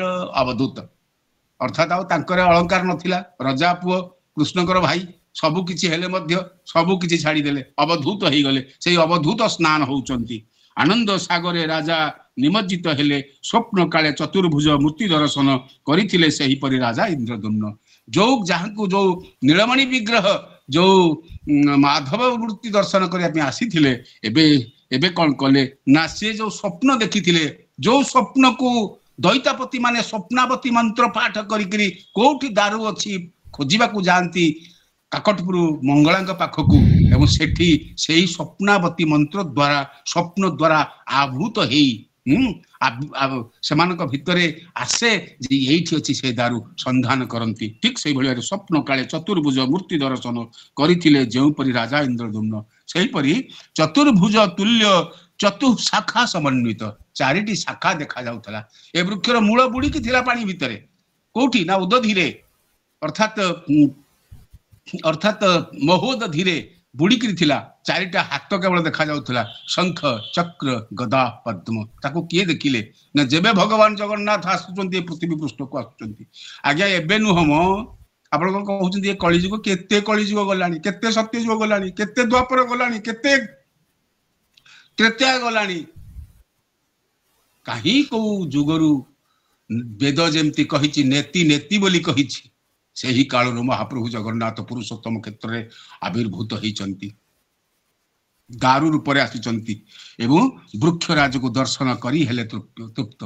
गच्छ को देखिकी आपण जानती विशेष भाव में वृक्ष मध्य पूजा करती, पत्थर को पूजा करती। पत्थर कहबेनी आज्ञा अहल्या माँ पत्थर हो गले अर्थात तांकर से स्थाणु हो गले कि भली ना एभली गोटे भूल कर्म हो गला बोली। सुतराम मु अधिक सियाड़ को जीवी नाही, तेरे मोटामोटी कथा वृक्षराज को दर्शन करिकी परितृप्त हो गले। चतुर्धा रूप को देखिकी चारिटा वृक्षर शाखा को देखिकी ये चतुर्भुज रूप प्रतीयमान हेले एवं प्रतीयमान होबा द्वारा इंद्रद्युम्न राजा रानी गुंडीचा खुशी हो गले।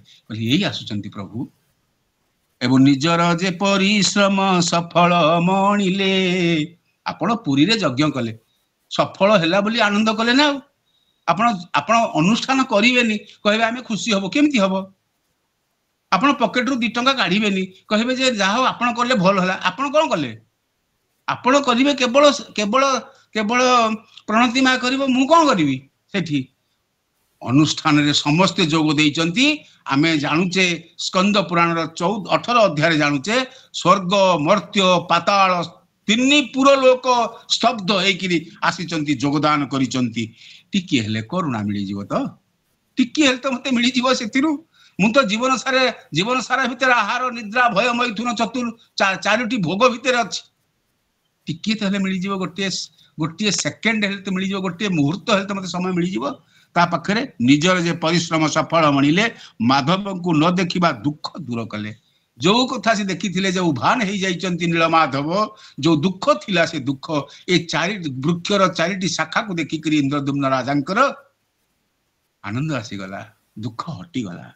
मन रे अनुशोचना थिला, जदिओ गुरु कहउचंती अनुशोचना करो नाही तथापि अनुशोचना थिला। कहले प्रभु मते कोन बांछा करिवे नाही, मते प्रभु कोन दर्शन सतरे देबेनी, मु कोन एडे पापी लोकटा है। एइथिपई कहउचंती निजर जे परिश्रम सफल मणिले माधव को न देखिबा दुख दूर कले। हर्षास्र अर्थात हसुचंती कांदुचंती। हर्षास्र हस होउची आखिरी लुह धार धार कि बहि चलीचे महाप्रभु जगन्नाथ दारू को दर्शन करूचंती। नयने पुनर्बार रूपमणि से दिव्य तरु दूर को बर को करिले प्रणामी अर्थात से वृक्ष को प्रणाम कले। आमे एठु कोन शिखिबा आज्ञा, आमे कोन जानि परिबा आज्ञा? अर्थात महाप्रभु जगन्नाथ स्वयं वृक्ष रूप अछंती। वृक्ष मध्य जेमिति आमे कहूचे जे विशेष भाव में जेतेबेले ब्राह्मण देवता माने आहुति दियंती नदीभ्यो स्वाहा कहंती आउ कहंती मन पडुनी मुनि ऋषि मानकर स्वाहा करूचंती। वृक्षों को मध्य गोटिया अर्घ्य दिया जाए, प्रत्येक यज्ञ रे वृक्ष मान को दिया जाए। तेबे एठी कहा जाइछि महा जल तरंगे प्लावित सेही महाद्रुम द्विजगण द्वारा तीरे कले आनयन ब्राह्मण माने जाकरी कले आज्ञा ब्राह्मण माने कले जो दिग्गज ब्राह्मण माने ऋषि माने जो माने ऋत्विकाचार्य माने थिले सेठी ऋषि मुनि माने जाकरी कौन कले ना सेही दारू मूर्ति को आनिले ए समय कौन दारू मूर्ति को स्पर्श करिसंती शंख बाजुची घंट बाजुची मृदंग बाजुची काहाली बाजुची पटज बाजुची एभली वाद्यनाद होउची भगवान कर ए होची ऐश्वर्य लीला कहले मोर समय हेई गला महालक्ष्मी मु समुद्र तुम बापा हरे किछि काल थिली तुमको धन्यवाद थैंक यू गुड बॉय मु आपण घरे बापा घरे समुद्र भितर किछि थिली एबे मोर भक्त माने आसी गलेनी मते नहीं जिवे मते नहीं कि टिके बसई देले मु टिके आनंद करी टिके खीर खेचुड़ी खांती 60 पौटी भोग खाया पे बड़ा आकांक्षा मोर से ब्राह्मणी मां पाखरु भागवत जो ब्राह्मणी मां प्रसंग अछि सेही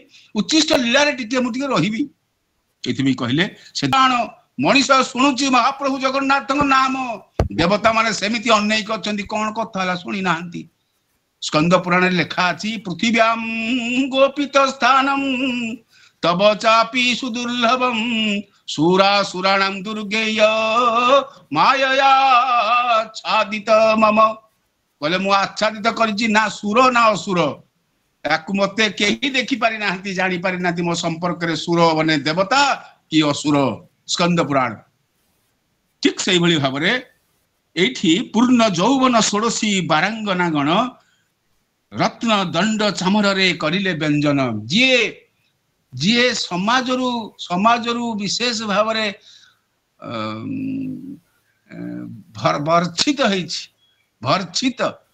एवं से मध्य आसिकी बारांगना मध्य नृत्य करुछि एभली मुहूर्त पहुंची एवं पट्टवस्त्र रे निर्मित पताका समूह उडुछि तरुराज वृक्ष माने शोभा वृद्धि करुचंती अतिशय आउ अन्य वृक्ष माने मध्य हसुचंती पक्षी माने गीत गाउचंती गज हाथी अश्व घोड़ा पदाती चारिदिग पूर्ण हो जाइचंती एवं वंदना करुचंती बंदीगण जो माने वंदना करंती तांको बंदीगण बोली कहा हिच जो माने वंदना करंती बंदी कहले जेल नुह एवं महर्षि ऋत्विक विप्र पंडित ब्राह्मण केते वर्ग रे विभक्त करदेले कहले महर्षि जो माने महान ऋषि जो माने ऋत्विक जो माने ऋत्विकाचार्य मंत्र द्रष्टा जांकर पाद तळु धूली नहीं कि डेउरिया करके बांधले महाप्रभु जगन्नाथ भी खुशी हो जिवे चढ़ई चिड़िगुणी अर्थात कौन सी गुणी गाड़ी आपन काटिब नाही विप्र एवं पंडित ब्राह्मण देवता माने नानाविध स्तव पाठ करने को लगी घंटा बाजुची पटह बाजुची नृत्यांगना माने नृत्य करुचंती स्तव पाठ होउची इंद्रदम्न राजांकर अनुमति नेले सुगंध चंदन वृक्ष अलंकृत कले जो वृक्ष से वृक्ष को चंदन दे आज्ञा महाप्रभु जगन्नाथ गोटे बड़ प्रिय ताहा होची चंदन प्रत्येक दिन घोटियारी तार चंदन घोटुच सकाळे चंदन लगौचंती दिहिपरे चंदन लगौचंती संध्यारे चंदन लगौचंती सोइला बेले चंदन लगौचंती चंदन होची तांकर सबुठारु प्रिय तांकर दुईटी कथा प्रिय एक मोहन मुरली राधाराणी अर्थात भावमयी किंतु विलास चंदन रे कस्तूरी रे सुगंध चंदन वृक्ष अलंकृत कले महावेदीर ऊपर स्थापन करिले नहीं आसिले काहंकु महाप्रभु जगन्नाथ को दारू मूर्ति को नहीं आसिले नारद आदेश नृप पूजा कले पूजा शेषे मुनि को जे राजा पचारिले इंद्रदम्न राजा पचारुचंती काहंकु ना नारद महर्षि पचारुचंती विष्णु प्रतिमा गठन केमती हबो ये तो वृक्ष एमती कोन वृक्ष ही के पूजा करिबा एभଳି गोटे संशय आसुची आज्ञा ब्रह्मांकर पंचम पुरुष हेले मध्य नारद महर्षि को पचारुचंती इंद्रदम्न मो मन रे संशय आसुची ये दारू रे पूजा करिबा ना को कोन करिया को हबो क्यों व्यक्ति ये दारू को करिबा गठन जो जहा यज्ञ रु आम देखी जो लेलियान शिक्षा भितर जो रूप देखी एवं स्वप्न रु जो रूप को मु देखी ये वृक्ष सेमिति केमिति हेबे यह शुणी मुनिवर कहती वचन से ही जगत गुरु को अत्यंत महिमा सर्वलोकातीत चेष्टा बुद्धिर अगम्य आमे कौन करिबा हैं आ किए तांको संपर्क रे कहि पारिबो आज्ञा ता जहार जहाकू ताहार दया नथिबो सुतराम एथिपाई कहउचंती नरनाथ केउ जन हेब अवगत ब्रह्मांक मनरे सदा संशय जाग्रत केउ व्यक्ति की प्रकार प्रतिमा निर्माण कले संतोष होइबे प्रभु नारायण का पाई भगवान प्रभु कौथरे खुशी हेबे केमिति हेले खुशी हेबे संशय पड़ी ब्रह्मांक पर्यंत इंद्रदुम्न चिंता करूचंती समस्या रे पड़ी जाइचंती गुंडीचा मा चिंता करूचंती समस्या रे पड़ी जाइचंती नारद महर्षि मुचु मुचु हसुचंती किंतु समस्या रे पड़ी जाइचंती ब्रह्मा मध्य संशय रे पड़ी जाइचंती ये कौन हबो नारद नृपति दुहे एपरि भावना कला बेले आकाशरु बाणी हेला सुना कौन बाणी से बाणी श्रवणे सर्वे विस्मय होइले परस्पर रे वचन कुहा कुही हेले कौन कथा हेले कौन आकाशवाणी शुणिले मनुष्य जे करि न पारिब परिमाण अपौरुषेय गोटे शब्द सी पुरुष नुह कि नारी नुह सी माँ बापा तमेव माता च पिता तमेव बंधु च सखा तमेव विद्या द्रविणम तमेव सर्वम मम देव देव से अपौरुषेय केही ताकू गढ़िनी केही ताकू करिनी से निजे ताकू गढ़ी अपौरुषेय अटंती प्रभु भगवान निजर जे प्रतिमूर्ति हेब कि प्रकार ए दारु मध्य गुप्त करिले शरीर अर्थात परम स्वयं जेमिति आमर जीव भितरे परम स्वयं ढुकिकी अछंती से आम भितर अछंती सेही भली दारु भितरे अपौरुषेय स्वरूप रे भगवान स्वयं दारु भितरे प्रवेश करिसंती ए दारु मध्य गुप्त गुप्त करिले शरीर निज शरीर को जो दारु ब्रह्म जगन्नाथ मूर्ति शिवच्छ खंड शाल रे अछंती ता भितरे स्वयं से दारु मध्य गुप्त भावरे किए ना से ही परिपूर्णतम अवतार स्वयं 32 कला युक्त पुरुषोत्तम स्वयं अछंती आपण विश्वास न कले देखि परिबेनी विश्वास कले देखि परिबे ए महावेदी रे होइचंती अवतीर्ण वृक्ष भावरे अछंती तुम्भे माने एही स्थाने 15 दिन 15 कले 15 अति जत्ने वेदी गृह करी आच्छादित ए वृद्ध पुरुष शस्त्र हस्ते परिस्थित ए वृद्ध को वेदी गृहे कराई प्रवेश अति जत्ने द्वार बंद करंतु नरेश एटा आकाशवाणी हिच आकाशवाणी कटक नुह रेडियो नुह स्वर्गरु सुना जाउची आपण कान पतेइले सुनी पारिबे मोहन मुरलीर शब्द सुनी पारिबे कान रे सुभिले सिना दूरबने बाजुछि मुरली गोनियाली दूरबने बाजिला मुरली हिया मोर दम दम काहीं रे न लागे मन हिया मोर दम दम काहीं रे न लागे मन सत्य की करिला पागली गो नियाली दूरबने बाजिला मुरली मुरली नाद होउची किंतु मु सुबुझित मते एथि पई कहिले कोन कहिले ना आकाशवाणी कहउचंती ए काले मूर्ति गठन निष्पन्न न होबो से काल जाए बाहर वाद्य बाजुथिबो मूर्ति गठनर शब्द कर्णरे सुनिले सेही जन बधिरता हेबो तत्काले एवं आबर होइबो अंध नरके दिवस एवं ताहार अपत्य नाश होइबो अवश्य एटी गोटे कथा कुहाइछि जे जेते बेल पर्यंत से सृष्टि हेई नाहंती जन्म हेई नाहंती मा कोकर अछंती गर्भरे अछंती आपण विकल हेई कि ताटी पगाट खोली देई कि जति दिन भितर से गढ़ा हेबे कोठी गढ़ा होचंती कोठी गढ़ा हेबे आमे जेमिति कहूचे जे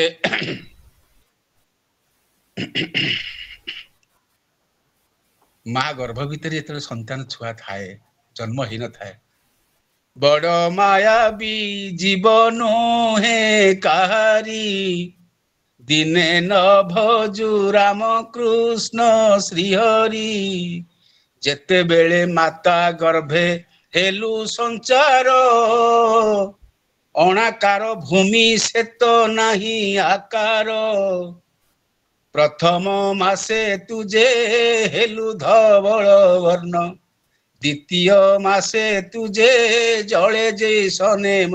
ये जो अनंत ब्रह्मांड रूप अंड रूपक ब्रह्मांड, ए ब्रह्मांड रे सबु जीव सृष्टि होउचंती एई भली मार गर्भ जहा ब्रह्मांड सेया। से ब्रह्मांड भितर थिला बेले मु तो तैयारी हेनी, तमे को पेट फाड़िकी जमी अश्वत्थामा मारला ब्रह्मास्त्र परीक्षित जन्म हवा पूर्व उत्तरांग गर्भ फाड़िकी जो ब्रह्मास्त्र गला, भगवान कहले अरे तू दुष्ट, तते एते शक्ति दिया है गुरु पुत्र तू, तू चांडाल तू चांडाल, तू ब्रह्मास्त्र प्रयोग करू मार गर्भ को मोर जोठी मु निजे अच्छी बदमाश चोर डकैत नॉनसेंस।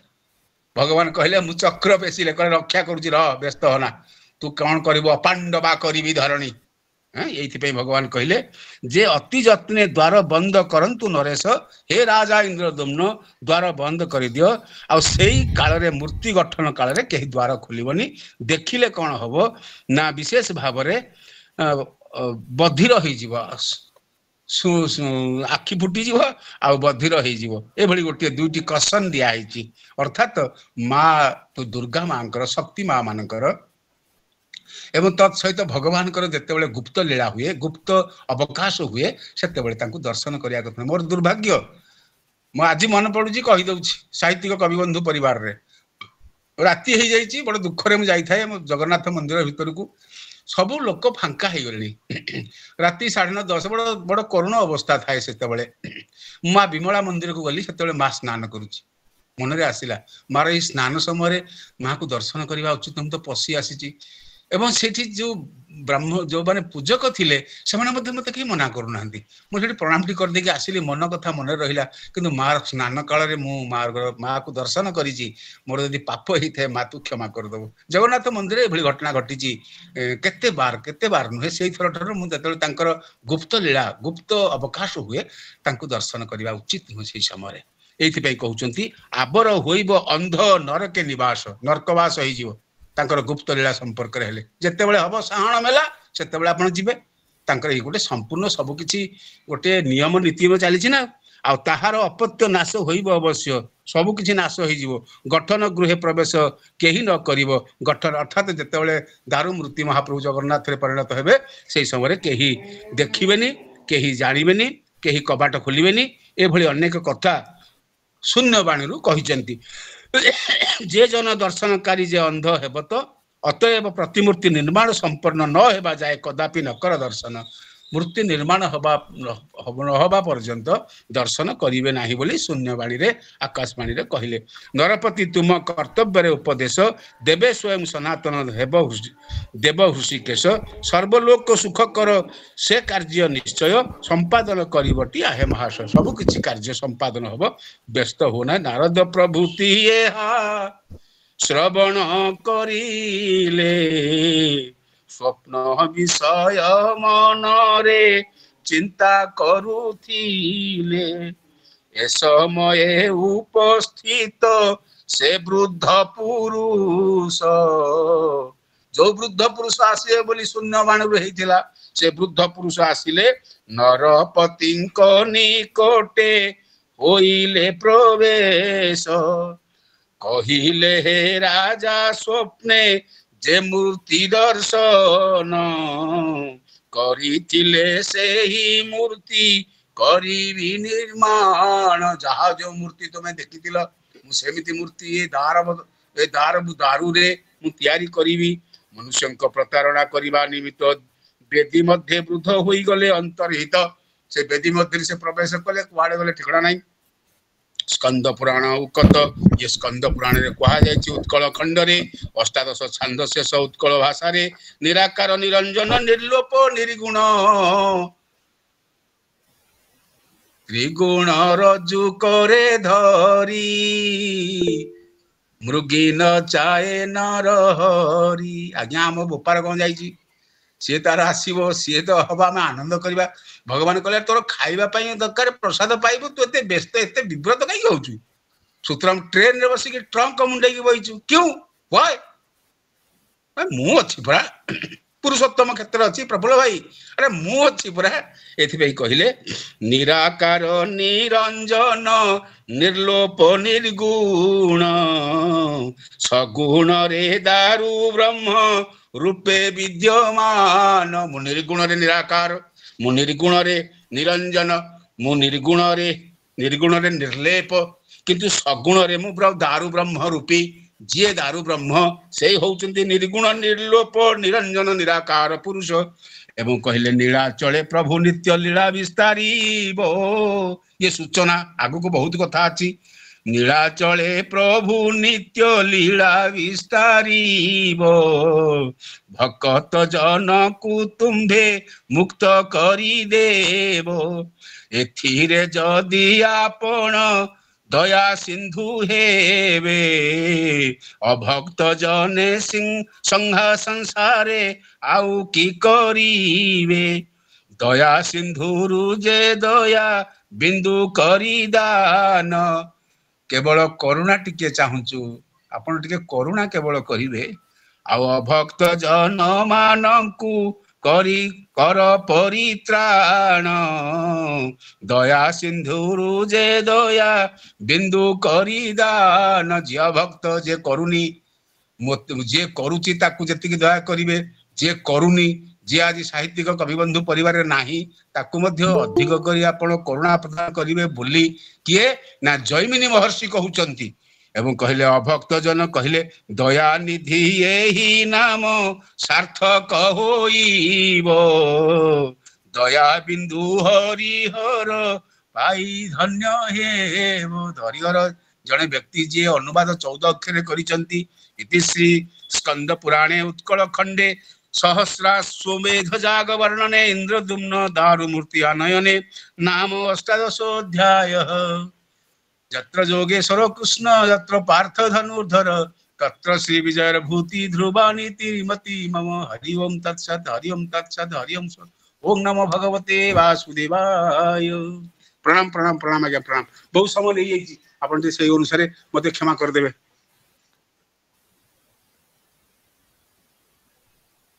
हमर आउरी सुनिया इच्छा थिला बहुत बहुत धन्यवाद आपन को जे अव्यक्त जे अवर्णनीय जे अप्रकाश्य तांकु केबा प्रकाश करि परिबो जहा भी हो आज रे स्कंद पुराणर अष्टादश अध्याय रे आपण खूब सुंदर भाव रे वर्णना करिसंती महाप्रभुंकर दिव्य लीला दिव्य कथा दिव्य गाथा को आपणकर शोक्य आलोचना रे आज आम समस्त को उद्बुद्ध करैचंती आम समस्त को आज सेही भगवत मार्ग रे नै जाइचंती आपन को अशेष अशेष कृतज्ञता ज्ञापन करू श्रीयुक्त प्रफुल्ल कुमार दास भाई सुस्वागत भाई आपन को सुस्वागत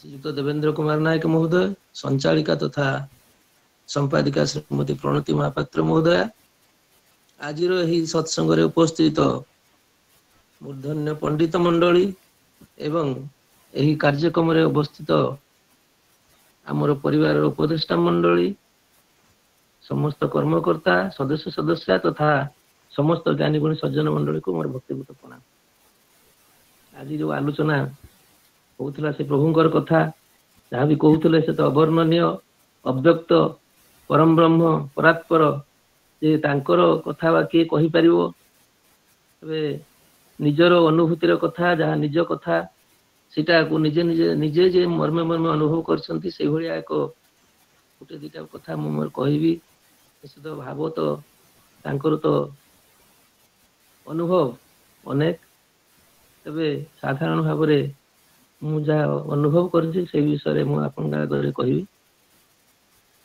दीर्घ दिनर कथा प्राय 1988 मसीहार कथा मु जते प्रथमे घरू आसी जो बालेश्वर ब्रांच रे मु जॉइन करली स्टेटमेंट रे सेतरे मु घरू प्राय 10 किलोमीटर बाट साइकेल ले जाए एवं गोटे जगह साइकेल रखी सेटु पुणी बस रे जाए जाइकी मोर कार्यस्थल रे पहुंचे एवं पुणी सेठू सरीला परे पुणी सेही बस रे आसी 10 किलोमीटर पुणी साइकेल आसी घर पहुंचे এইଭଳି ଏକ ଦିନ ପ୍ରାୟ ଜୁଲାଇ ଅଗଷ୍ଟ ମାସର କଥା। ବ୍ରାଞ୍ଚରେ କାମ ସରିଲା ପରେ ମୁଁ ଆସିବା ଟିକେ ବିଳମ୍ବ ହୋଇଥିଲା ଅବଶ୍ୟ। ପ୍ରାୟ ସେତେବେଳକୁ 7ଟା ଖଣ୍ଡେ ସମୟ ହେଇଗଲାଣି। ମୁଁ ବସରେ ଆସିଲି, ଆସି ପହଞ୍ଚିଲି ବାହାନଗା ବୋଲି ଗୋଟେ ଜାଗା। ମୁଁ ସେଇଠି ମୁଁ ମୋର ସାଇକେଲ ରଖିକି ଯାଏ। ଜାତୀୟ ରାଜପଥ କଡ଼ରେ ସେ ଜାଗା, ଏବଂ ସେଠୁ ମୁଁ ସାଇକେଲରେ ଆସେ।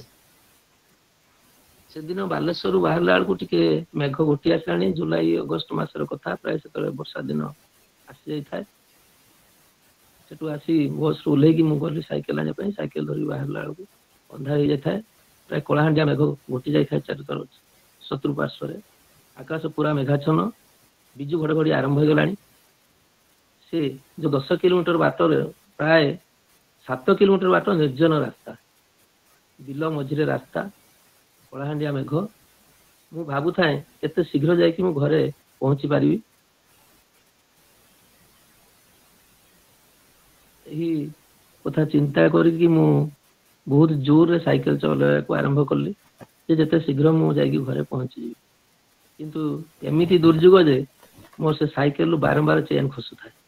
ମୁଁ ଯେତେ ଶୀଘ୍ର ଚେଷ୍ଟା କରୁଥାଏ ପେଡାଲ ମାରିକି ମୁଁ ଆଗକୁ ଚାଲିଯିବି ଏବଂ ଶୀଘ୍ର ଶୀଘ୍ର ଚାଲିଯିବି, କିନ୍ତୁ ସେ ପୁଣି ଚେନ୍ ଖସି ଯାଉଥାଏ। ଘନ ଘୋର ଅନ୍ଧାର, ତା ଭିତରେ ସେଇ ବିଜୁଳି ଯେତେବେଳେ ମାରେ ସେଇଥିରୁ ଜଣା ପଡେ ଯେ ମୁଁ କୋଉ ରାସ୍ତାରେ ଯାଉଛି, ଠିକ ବାଟରେ ଯାଉଛି କି ନାହିଁ।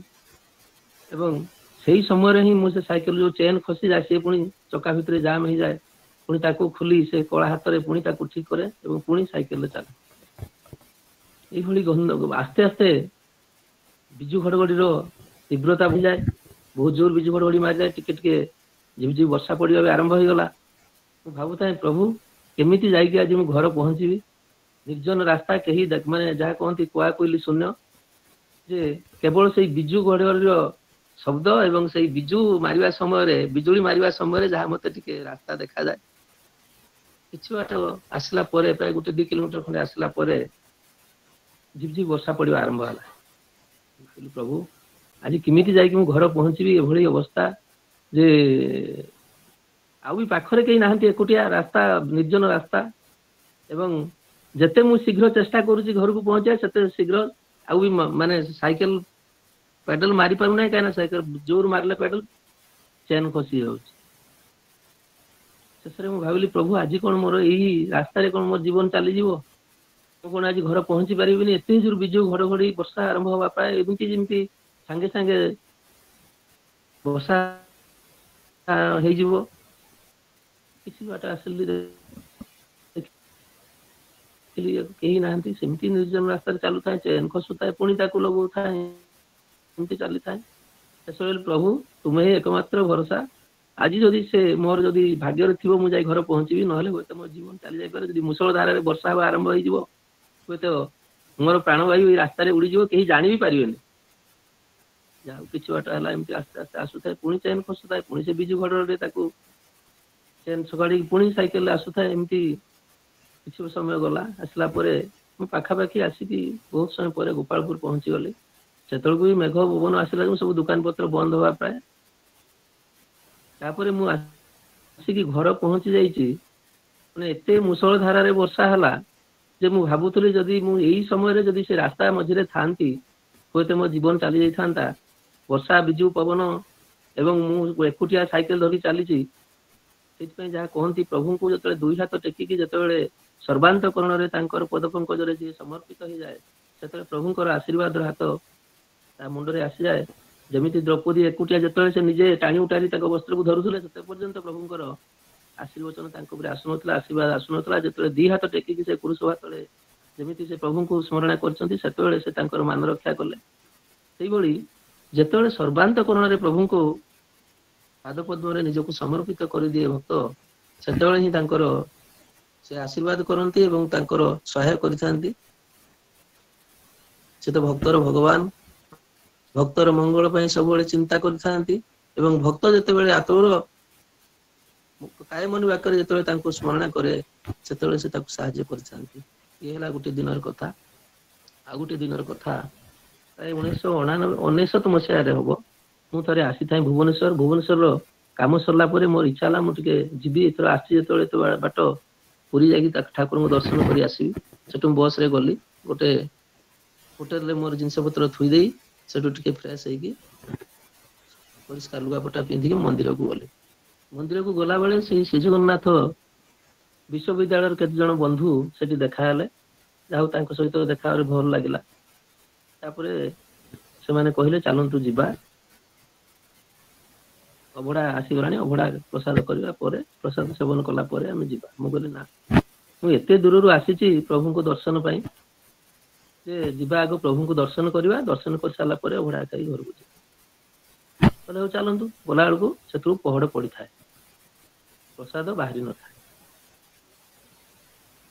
ସେଠୁ ସେମାନେ କିନ୍ତୁ କହୁଥାନ୍ତି ଯିବା ଯେମିତି ଖାଇଦବା, ଖାଇଦେଇକି ତାପରେ ଆସିକି ଆପଣ ଦେଖିକି ଯିବେ ଆଉ କଣ। ମୁଁ କହିଲି ନା, ମୋର ଇଚ୍ଛା ହଉନି, ମୋର ମନ କେବେ କହୁନାହିଁ ଯେ ଆଗ ଏଠି ଆସିକି ପ୍ରସାଦ ସେବନ କରିବି, ତାପରେ ଯାଇକି ପ୍ରଭୁଙ୍କୁ ଦର୍ଶନ କରିବି। ମୋର ଇଚ୍ଛା ଯେ ମୁଁ ଆଗେ ପ୍ରଭୁଙ୍କୁ ଦର୍ଶନ କରିବି, ତାପରେ ଯାଇ। କହିଲେ ହଉ ଠିକ ଅଛି। ଟିକେ ବୁଲାବୁଲି କଲେ, ବୁଲାବୁଲି କରିକି ଆସି ଦେଖିଲା ବେଳକୁ ସେଇ ପହଡ଼ ପଡିଛି, ପହଡ଼ ଖୋଲି।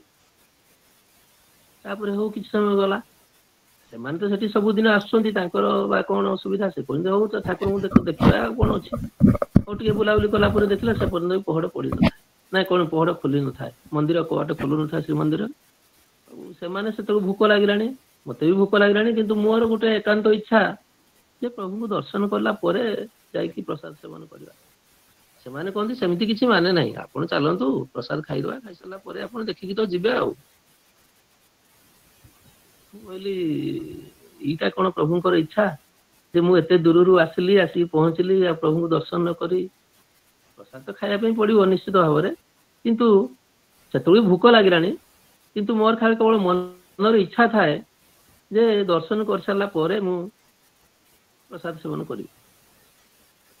ସେବେଳେ ଯେତେବେଳେ ବେଶୀ ସମୟ ଅତିକ୍ରାନ୍ତ ହେଇଗଲା, ସେତେବେଳେ କଣ ହେଲା କେଜାଣି ବହୁତ ଲେଟ୍ ହଉଥାଏ ଶ୍ରୀମନ୍ଦିର କବାଟ ଖୋଲିବା। ସେତେବେଳେ ବାଧ୍ୟ ହେଇକି ସେମାନେ ଯେତେବେଳେ ଅତି ବାଧ୍ୟ କଲେ, ସେଠୁ ଗଲେ ହଉ ଚାଲନ୍ତୁ ପ୍ରସାଦ ସେବନ କରିବା। ସେଠୁ ଆନନ୍ଦ ବଜାର ଯାଇକି ପ୍ରସାଦ ସେବନ କଲୁ, ପ୍ରସାଦ ସେବନ କରିକି ଆସିଲା ବେଳକୁ ପହଡ଼ ଖୋଲିଗଲା। ସେଠୁ ସେମାନେ କହିଲେ ଦେଖନ୍ତୁ ପ୍ରଭୁଙ୍କର ଇଚ୍ଛା ଯେ ଏଠି ଆସିକି କେହି ପ୍ରଭୁଙ୍କ ପାଖରେ ଅଭୁକ୍ତ ରହେନି। ଯେତେବେଳେ ଆପଣଙ୍କର ଭୋକ ଲାଗିଲାଣି, ଆପଣ ବ୍ୟସ୍ତ ହେଇ ପଡୁଛନ୍ତି, କିନ୍ତୁ ଆପଣଙ୍କର ମନର ଇଚ୍ଛା ଯେ ଦର୍ଶନ କରିକି ଆସିବେ, କିନ୍ତୁ ପ୍ରଭୁ ସେଟା ଚାହୁଁନାହାନ୍ତି। ପ୍ରଭୁ ଚାହୁଁଛନ୍ତି ଯେ ମୋ ପାଖକୁ ଯୋଉ ଭକ୍ତମାନେ ଆସିଛନ୍ତି, ସେମାନେ ଆନନ୍ଦରେ ଖୁସିରେ ରହି ଏଠି ଯୋଉ ଅନ୍ନମୟ, କାରଣ ଏଠି ଯୋଉ ରହିଛି ପ୍ରସାଦ, ଯାହା କହନ୍ତି ଯେ ବଦ୍ରିନାଥରେ ପ୍ରଭୁଙ୍କର ଶୟନ କରନ୍ତି, ସ୍ନାନ କରନ୍ତି ଆମର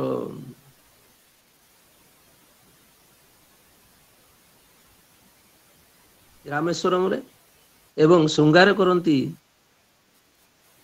ଏଠି ଆମର ଦ୍ୱାରକାରେ, ଏବଂ ଭୋଜନ କରନ୍ତି ଶ୍ରୀକ୍ଷେତ୍ରରେ।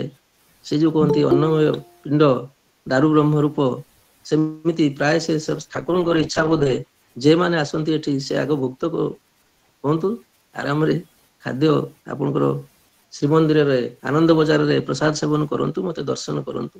ଯାହା ହଉ ସେଇଦିନ ମୁଁ ନିଜେ ଅନୁଭବ କଲି ଯେ ପ୍ରଭୁଙ୍କର ଏଇ ଯୋଉ ଲୀଳା, ଯେ ମୁଁ ଯେତେ ଚେଷ୍ଟା କଲେ ବି ପ୍ରଭୁଙ୍କର ସେ ଦ୍ୱାର ଖୋଲୁନି, କିନ୍ତୁ ଆନନ୍ଦ ବଜାରରେ ପ୍ରସାଦ ସେବନ କଲା ପରେ ଯାଇକି ଶ୍ରୀମନ୍ଦିରରେ ଦେଖ ଦର୍ଶନ ହେଲା। ଏହା ହଉଛି ମୋର ଅନୁଭବର କଥା। ହୁଏତ ଏଇ ଭଳି ଆହୁରି ଅନେକ ଅନୁଭବ ଅଛି, କିନ୍ତୁ ଏଇଭଳି ଅନୁଭବ, ପ୍ରଭୁଙ୍କର ଇଚ୍ଛା ଅନୁଭବର କଥା କେହି ବା କହିପାରିବ। ବହୁତ, କିନ୍ତୁ ଏଇଭଳିଆ ଅନୁଭବ କରିବା ଯାଇ ଯୋଉମାନେ ଅନୁଭବ କରିଛନ୍ତି ତାଙ୍କର ଅନୁଭବର କଥା, ମୋର ଏଇଭଳି ଅନୁଭବ ଅଛି। ଯାହା ହଉ ମୁଁ ଆଜି ଏଇ ଅଳ୍ପ ସମୟ ମଧ୍ୟରେ ମୋର ଯୋଉ ଅନୁଭବ ଥିଲା ମୁଁ କହିଲି। ଜୟ ଜଗନ୍ନାଥ, ଜୟ ଜଗନ୍ନାଥ, ଜୟ ଜଗନ୍ନାଥ। ଜୟ ଜଗନ୍ନାଥ। ବହୁତ ସୁନ୍ଦର ଅନୁଭବ। ନିହାତି ଭାବରେ ତାଙ୍କୁ ଯିଏ ଆକୁଳ ବିକଳ ହେଇ ଡାକେ, ସେ ତାକୁ ନିହାତି ଭାବରେ ସହାୟ ହୁଅନ୍ତି, ଆଉ ଦୁର୍ଗମ ପଥ ଅତିକ୍ରମ କରାଇ ପାରନ୍ତି। ବହୁତ ସୁନ୍ଦର ଅନୁଭବ ଆପଣଙ୍କର। ଆଜିର ଆଲୋଚନା ସହ ଆପଣଙ୍କର ଏଇ ଯେଉଁ ଅନୁଭବ ନିହାତି ଭାବରେ ସମସ୍ତଙ୍କୁ ଅତି ଆନନ୍ଦ ଦେଇଥିବ। ଆପଣଙ୍କୁ ଅଶେଷ ଅଶେଷ